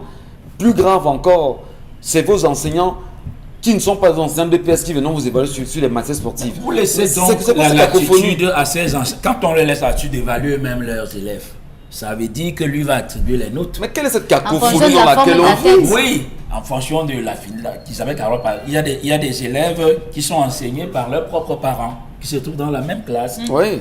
Mais un élève comme ça, vous croyez que son parent, vous avez votre enfant là, vous le mettez 2, vous le collez 2? Non. Donc, ça encourage encore ce qu'on disait tout à l'heure, la corruption et autres. C'est tout ça. Donc, les enfants n'ont pas suivi cours de théorie, cours de machin, et puis on vient les dire, on va... Est-ce que vous savez que dans certains établissements scolaires privés, on a mis les enseignants de DPS à côté? À côté. Beaucoup d'enfants n'ont pas été évalués en respectant depuis cette circulaire 2020. On a stoppé, les enfants n'ont pas fait de sport. N'ont pas fait de sport. Aujourd'hui, vous venez surprendre la circulaire, on va vous évaluer sur l'écrit. Si vous n'avez pas déjà fait la pratique ni la théorie pendant l'année, vous allez écrire quoi? Vous allez faire quoi? Vous savez qu'on a exigé à la rentrée à tous les enfants, moi j'ai eu le cas de le voir pour les miens, M. Michel Ngachou, les cours, le cahier de TM. On a déjà vu une évaluation de l'enfant. Comment tient-on la machette? Monsieur Michel Ngachou, j'ai demandé à rencontrer l'enseignant, je n'ai pas pu le voir. Comment tenir sa machette pour désherber? Quelle est la position qu'il faut avoir? Il y a une manière de... Merci à vous, Charles Hamel, Bébel Djouaka, Isabelle Carole, Karine Sontia.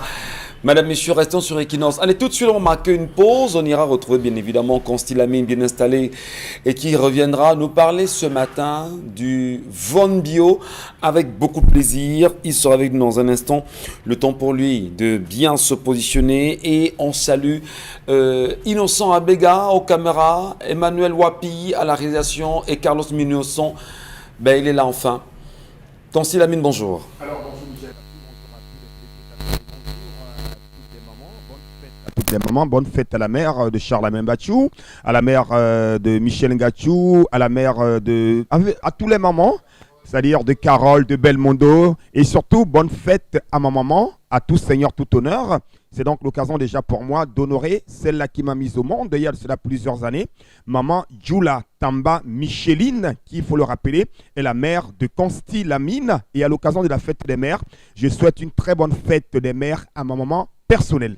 Alors, chers téléspectateurs, ce matin, nous sommes donc rendus à quelques jours de la fête des mères qui va se célébrer ce dimanche. Et comme je l'ai dit depuis le début de cette semaine, le magasin 1001 tapis est en pleine promotion. Le magasin 1001 tapis est en pleine double réduction. Ah ben oui, il faut le rappeler, tous les articles qui sont en vente au magasin 1001 tapis ont connu une opération chirurgicale des prêts sans anesthésie à l'occasion de la fête des mères 2022 qui va se célébrer ce dimanche. Et à cette occasion, vous avez le Von Bio Oméga 3 qui coûte d'habitude 6 000, vous l'avez à 5 500 francs jusqu'à demain, samedi. Il faut le rappeler, chers téléspectateurs, que le Von Bio Oméga 3, c'est votre complément alimentaire de qualité. Le Von Bio Oméga 3 permet d'assouplir nos articulations. Le Von Bio Oméga 3 permet de nous prévenir contre les AVC. Le Von Bio Oméga 3 permet de réduire les complications du diabète. Le Von Bio Oméga 3 permet également de de garder la bonne humeur en longueur de journée. C'est également un complément alimentaire qui nous permet d'être prévenu contre l'Alzheimer. Vous l'avez donc à 5 500 francs. La promotion s'achève demain samedi. Vous avez encore quelques jours seulement pour acheter votre boîte de Von Bio Oméga 3 à 5 500 francs avec la possibilité d'acheter autant de boîtes dont on a besoin. Vous l'avez à 5 500 francs. Cette boîte de 30 gélules au lieu de 6 000 parce qu'à partir de lundi prochain, le Von Bio reprendra son prix normal qui est de 6 000 francs. Donc vous avez encore la journée de vendredi, la journée de samedi pour pouvoir acheter une boîte de Von Bio Oméga 3 à 5 500 francs au magasin 1001 tapis, c'est à Douala au Cameroun. À côté, bien sûr, de l'oméga 3, on parle également d'un lait de toilette pour diabétiques, le Von Bio Lotion. C'est un lait de toilette qui permet d'embellir, de protéger et de nourrir la peau des diabétiques. Vous l'avez à 6 000, c'est le prix de promotion. Mais à l'occasion de la fête des mères, vous l'avez à 5 500 francs, votre lait de toilette pour diabétiques. Donc, profitez de cette fête des mères pour acheter votre lait de toilette pour diabétiques à 5 500 francs. Il y a également des Von Bio tels que le Von Bio Libido, le Von Bio Gastro, le Von Bio Détox. Il est important de se désintoxiquer. Il est important de nettoyer son organisme. Avec quoi devrait-on nettoyer son organisme? Avec le Von Bio Détox qui est également en vente au magasin 1001 tapis, c'est à Douala au Cameroun. À côté bien sûr de ces compléments alimentaires, il y a également un produit qui vous permet d'éradiquer totalement les hémorroïdes, c'est cette pommade. Regardez comment elle se présente, chers téléspectateurs. À l'intérieur de ce flacon, vous avez un tube et dans ce tube, vous avez un produit 100% naturel. C'est la pommade contre les hémorroïdes qui est également en vente au magasin 1001 tapis. Donc, motote, nye sengalema tatan, obente et bonde, obente hémorroïde, yande au magasin 1001 tapis, ononge pommade nya hémorroïde, nyela concept salakeno janda. Wangampe biana, Von Bio Oméga 3, tete na ponda, yende 5500. 10 compléments alimentaires.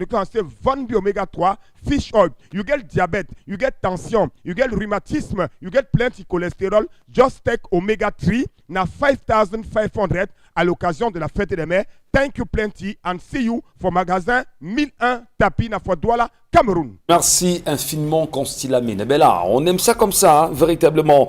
Allez, dire également que le Cameroun bouge. Madame, Monsieur, dans un instant, nous irons sur avec Isabelle Carole Zoupet à la revue des réseaux sociaux. Mais avant d'y venir, il y a quand même ce nouveau scandale. On le disait tout à l'heure, peut-on rentrer dans ce qu'on appelle lutte unie sur tous les fronts? Ça veut dire que chacun, dans son domaine respectif, quand ça ne marche pas, il tente bien sûr à sa façon de dénoncer.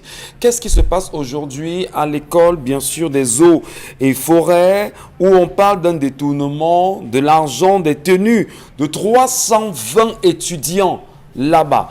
Ah ben, ils ont donné 40 000 francs au départ. Il était question pour ce dernier, justement, d'en sortir avec 2 tenues. Bientôt, les prochaines évaluations arriveront, mais surtout, ils demandent à absolument être, servis. On a pris l'argent pour 2 tenues. Ils n'ont reçu qu'une seule tenue. Eh bien, dit justement qu'approché, le directeur de l'École nationale des eaux et forêts a tenu bien sûr une réunion avec les représentants des élèves de l'École nationale des eaux et forêts, bien sûr de Mbalmayo, où il déclare qu'il ne connaissait pas une histoire de tenue et que l'argent avait disparu dans le bureau de la discipline après le décès de l'ex-secrétaire général. Mais dit quand même que c'est fort le Cameroun. Des choses incroyables.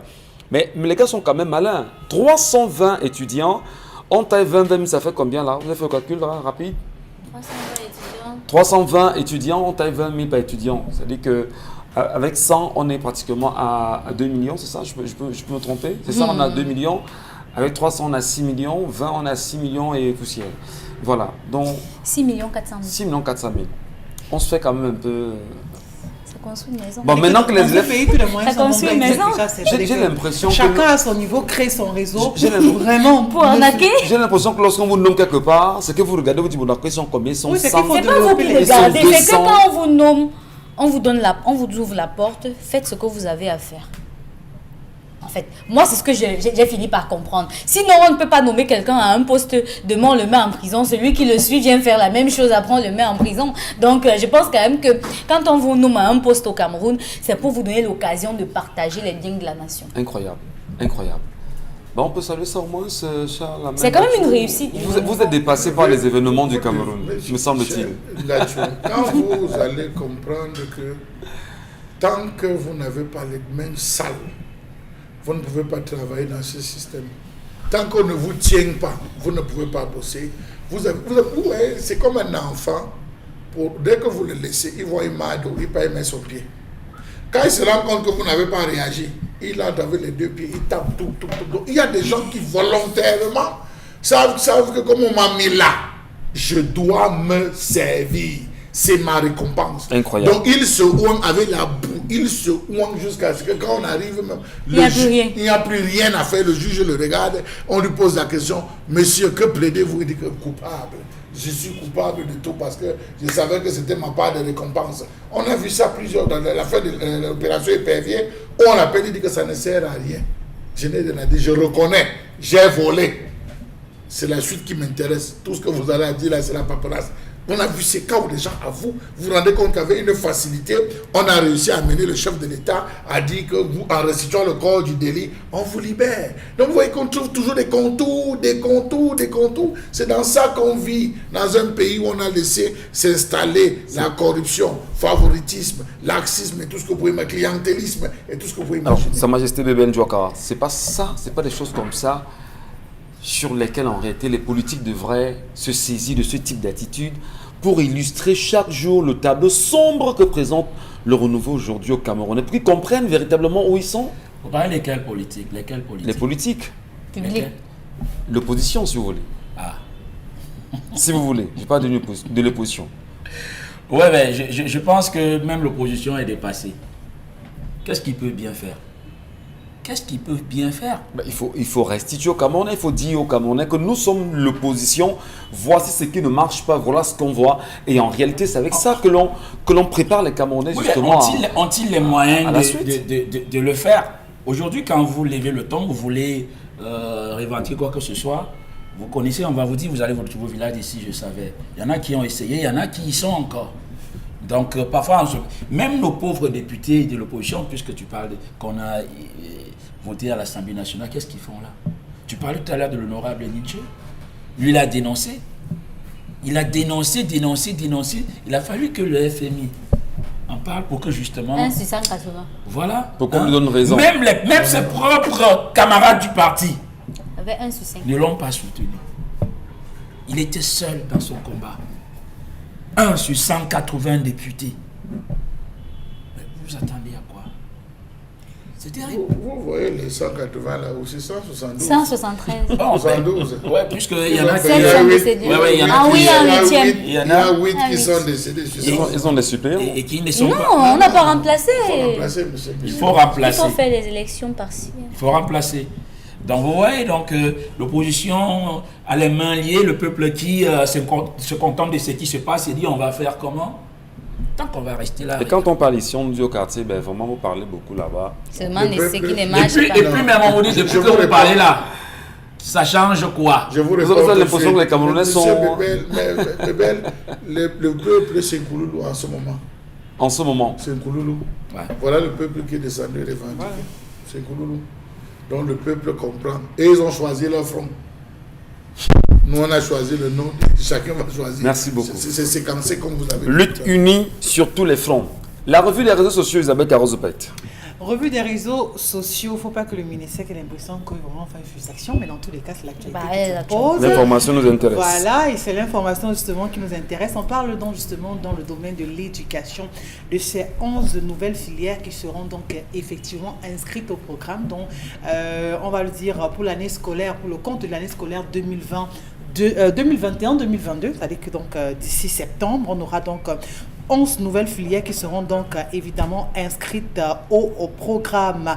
On parle entre autres de bureautique, de sténotique, de taxation, informatique des entreprises, boulangerie, pâtisserie, transformation de viande, peinture, dont sera bien évidemment effectif, comme on le disait, pour la rentrée 2020-2022. Et justement, il faut noter également qu'on parle de céramique, qu'on parle de sculpture, qu'on parle d'industrie, qu'on parle de tannerie et du cuir, qu'on parle de textile également. Et il faut noter que ces nouvelles filières seront enseignées exclusivement dans des lycées techniques et selon Cameroun Tribune, sera exclusivement au lycée bilingue de Sam du côté de Yaoundé et à Marois dans l'extrême nord. Donc pour le moment, seront dans ces deux principaux lycées que ces nouvelles filières, ces 11 nouvelles filières justement pourra donc les avoir. Et avant cette introduction, il faut noter qu'il y a quand même 53 enseignants qui ont été formés donc du côté de Yaoundé tout récemment, et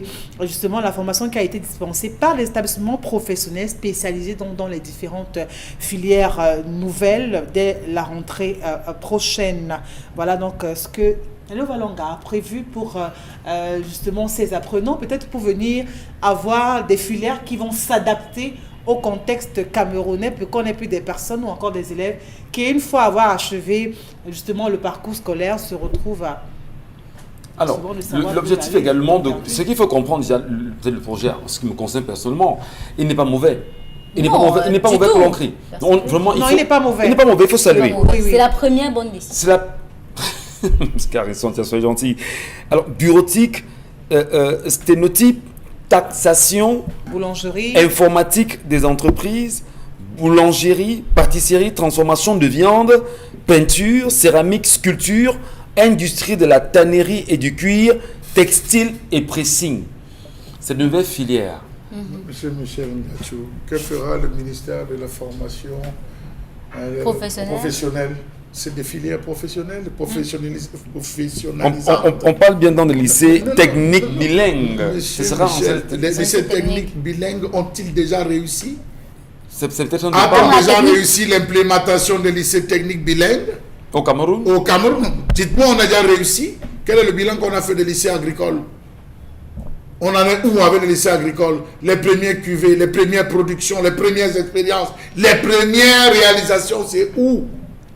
Pourquoi on nous parle de transformation de la viande? Monsieur Michel Ngachou, il y a le phénomène de décrochage scolaire qui est en train de prendre une proportion assez inquiétante dans les principales villes de ce pays. La formation professionnelle n'est pas chargée. La formation professionnelle n'a véritablement pas de base. Transformation de la viande au lycée technique bilingue. Tu sais. Moi, j'ai un ami. Il n'y a pas que transformation de la viande, quand même. Il y a peinture, céramique et sculpture. Nous avons des instituts de formation, des instituts de formation artistique. On a l'IFAN de Malmayo, on a à Fumban, on a à Konsamba, où on ne pratique que la peinture, qu'on ne pratique que la sculpture, la céramique. Mais qu'est-ce qu'on veut inventer là, monsieur? Qu'est-ce qu'on veut inventer là? Bébel, le temps que ça se calme quand même. Ce qui n'est pas non plus mauvais. On a la bureautique qui est enseignée dans les universités privées aujourd'hui, bureautique, secrétariat et tout ce qui va avec. Mais après, les élèves de la G font aussi ça. Moi, je veux comprendre la taxation. La taxation, c'est quoi? Attendez, moi j'ai quelque chose. La taxation.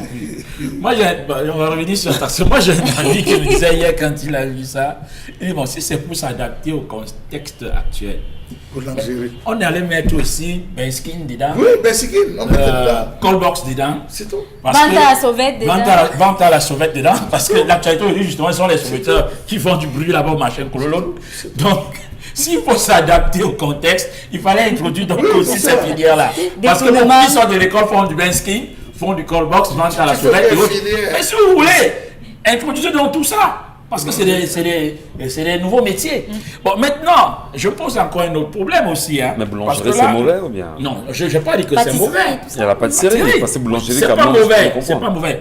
Mais là, quand je pose encore... Mais on nous dit que ça va être enseigné exclusivement au lycée technique. Ça, c'est des études d'établissement de on dit lycée technique bilingue. Lycée technique bilingue. De Sam et de Marois. De Marois, dans l'extrême nord. Donc, je me pose bien.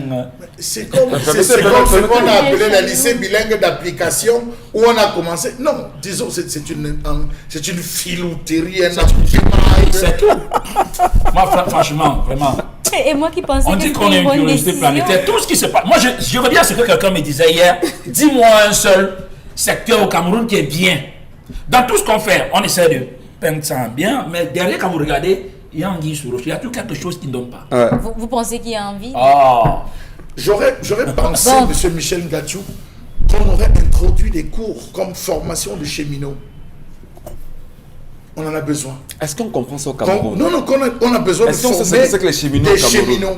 Que dans le secteur maritime qu'on a introduit, dans le secteur maritime qu'on a introduit dans le lycée technique, parce que ces formations coûtent cher, qu'on dit on a facilité, on envoie les jeunes là-bas pour commencer à s'adapter dans ce secteur et tout. On ouvre ça, M. Michel Ngatiou. Voilà ce dont on a besoin. Lorsque vous parcourez, vous vous rendez compte qu'il y a des disciplines qui sont pratiquées dans le secteur de formations techniques privées, plus développées, chères, que dans le public. C'est ce qu'on a besoin. Karine, est-ce que ce que je vais mettre quand même? Vraiment, je veux comprendre.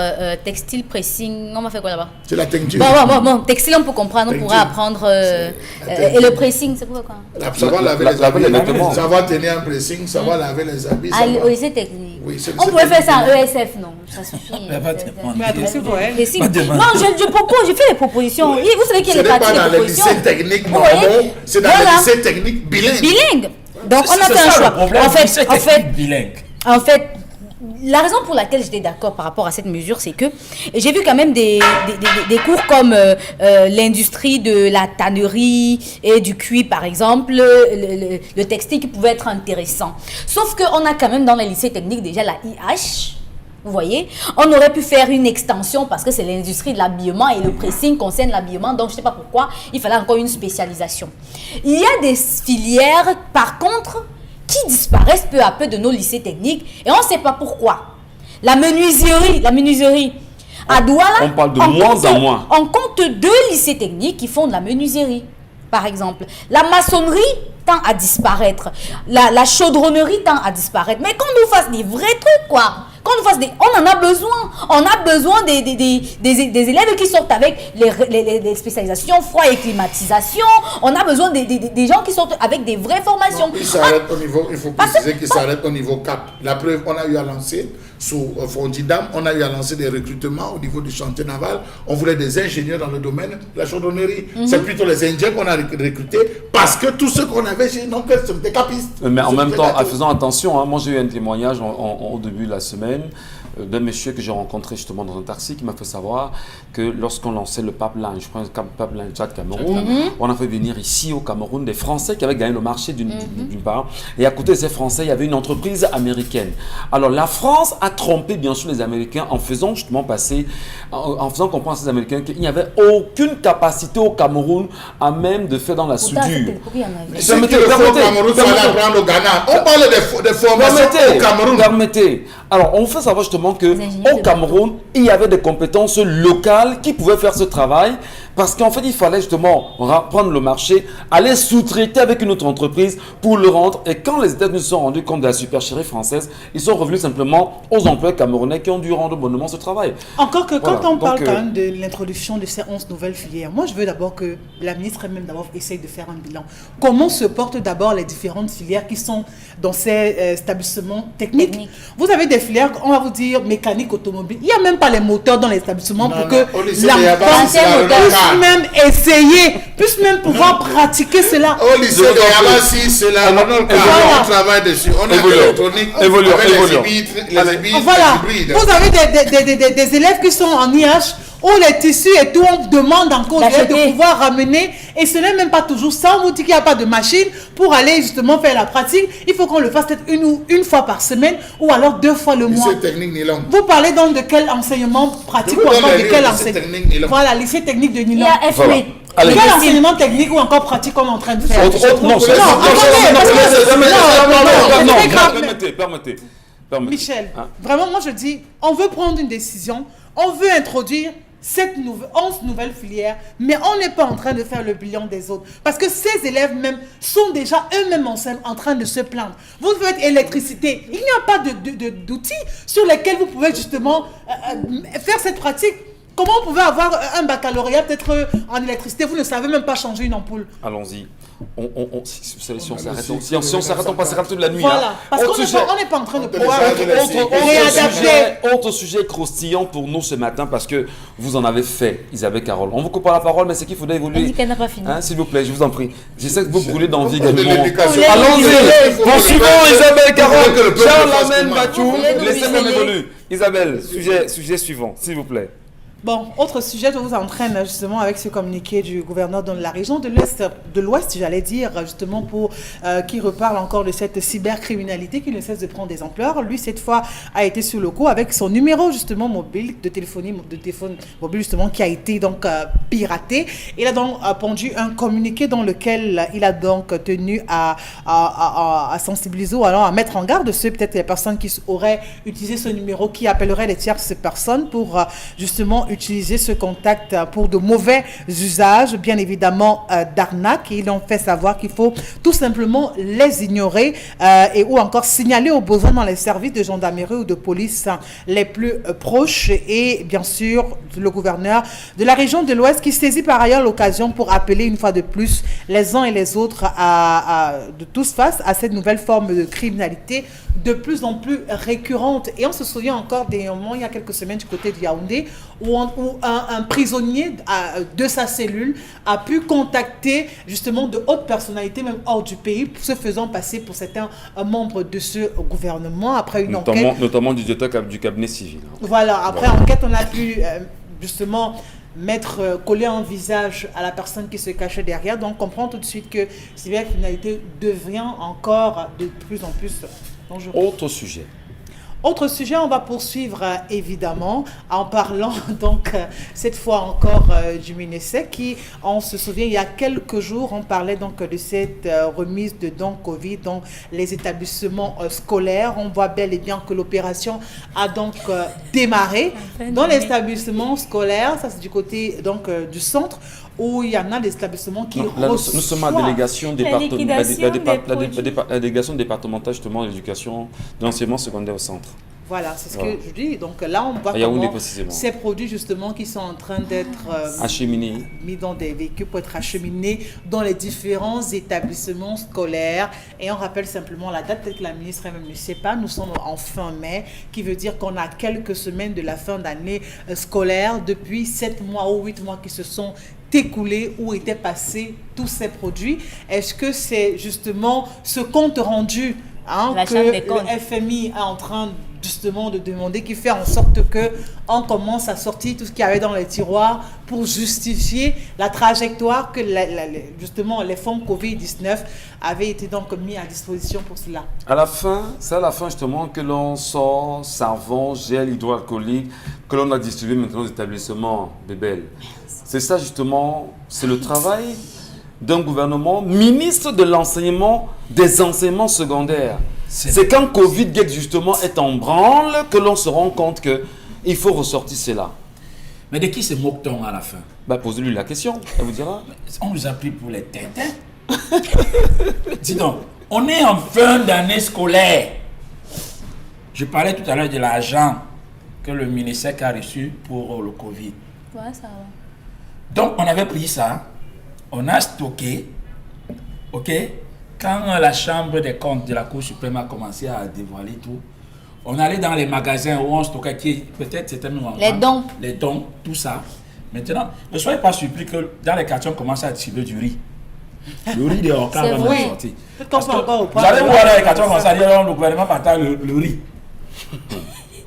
Parce que justement, chacun avait pris sa part. Vous voyez les cache-nez qui au départ étaient très chers, vous les voyez, on les vend 100 francs. Il y a eu des dons, c'est parti où?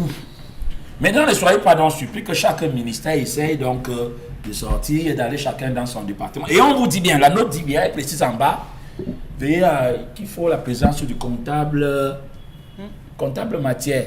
Ouais. Les établissements qui voudront bien réceptionner, il faudrait que le comptable matière soit là pour noter. Parce qu'il faut désormais rendre compte. Donc, ça veut dire qu'avant, on distribuait comment? Ça sort d'où là maintenant? Ça ne sortait même pas sorti. Hein. Mais ça vient donc. Tout ce qu'on nous voit là, ça vient d'où? Les cartons de savon, je vois, ça vient En d'où? fin d'année, ça sort d'où?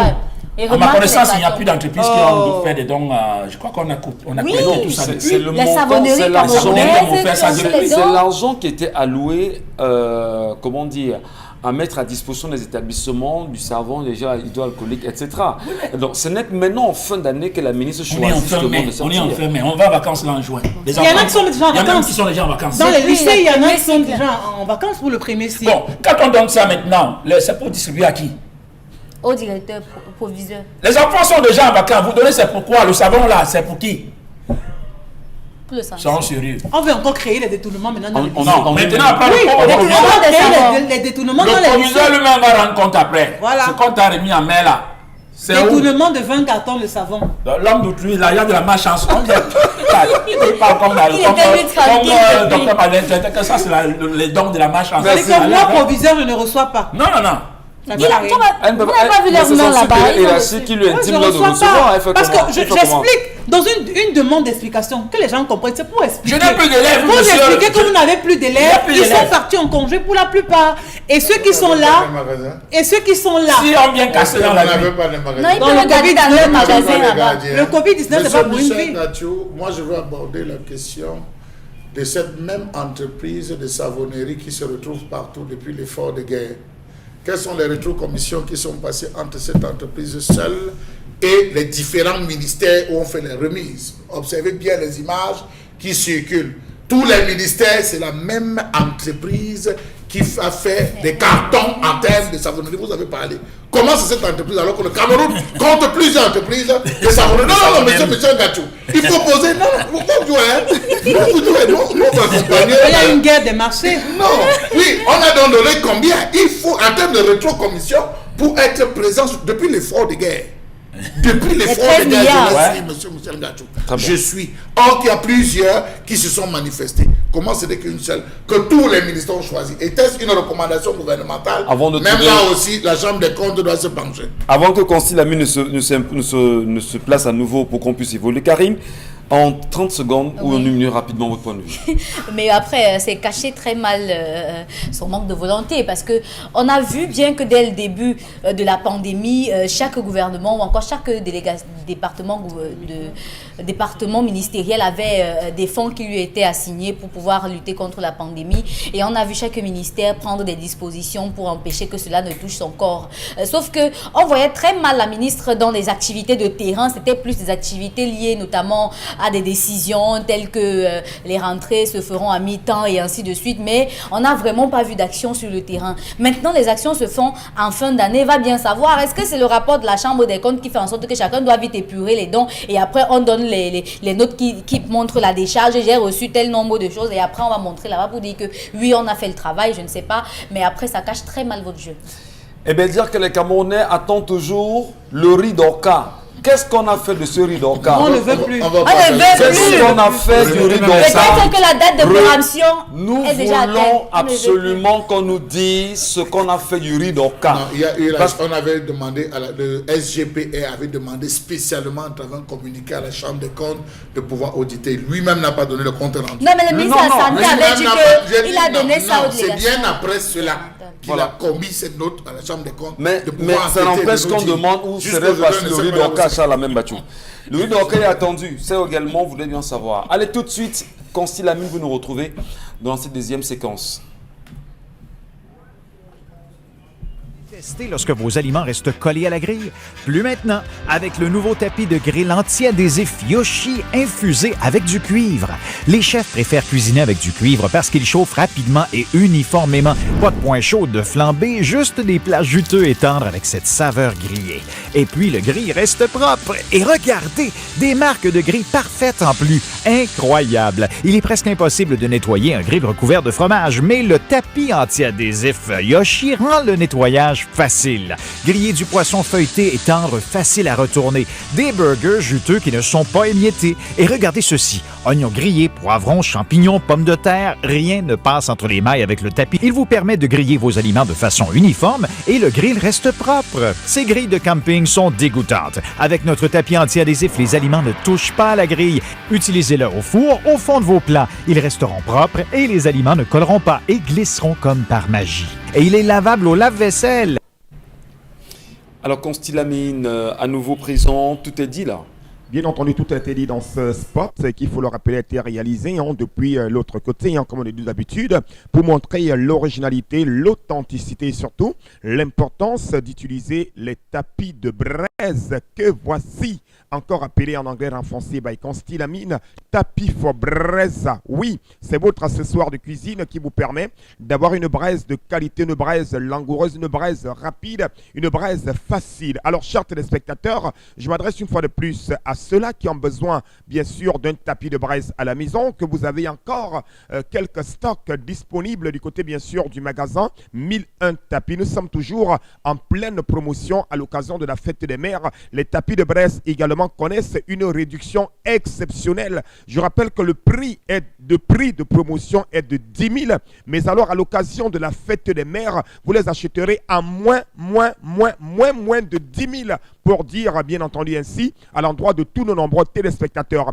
Alors, quel est l'avantage? Quel avantage a-t-on à utiliser le tapis de braise? Tout d'abord, il permet de rendre la braise un peu plus rapide. Le tapis de braise permet au poisson de ne plus coller. Le tapis de braise est également très pratique, il est également économique, parce que l'utilisation du tapis de braise vous permet de ne plus utiliser assez d'huile quand on fait la braise. Regardez tout simplement le spot à côté. Le spot dit tout. Je ne sais que là pour apporter un peu plus d'informations. Rien qu'à regarder le spot, on a directement l'envie d'utiliser ce tapis de braise, encore appelé tapis for braise. Yes, you want burn your fish, you want burn your mackerel, you want burn your meat. Just come for magazine 1001 tapis and take your tapis for braise, because the tapis for braise na fine tapis where any man must get them just now. Fête des mères na dimanche. Come for magazine 1001 tapis and take some fine cadeau for mama, because when mama go get the tapis de braise, he go be very happy. He go like you get plenty. Donc any man must come for magazine 1001 tapis and take a tapis for braise for give and for mommy. Ça veut dire tout simplement que à l'occasion de la fête des mères, le cadeau qu'on peut offrir à sa maman, c'est également un tapis de braise en vente au magasin 1001 tapis à moins de 10 000 francs à l'occasion de la fête des mères. Une grande réduction vous est offerte du côté bien sûr du magasin 1001 tapis dans le cadre de cette grande vente promotionnelle à l'occasion de la fête des mères.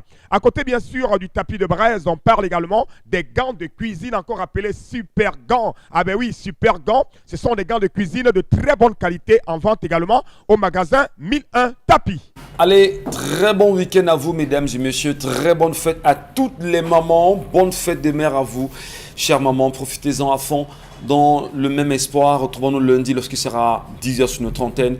N'oubliez pas, maman, faites aussi un peu de politique, je vous en prie, pour que les choses changent. À lundi 10h.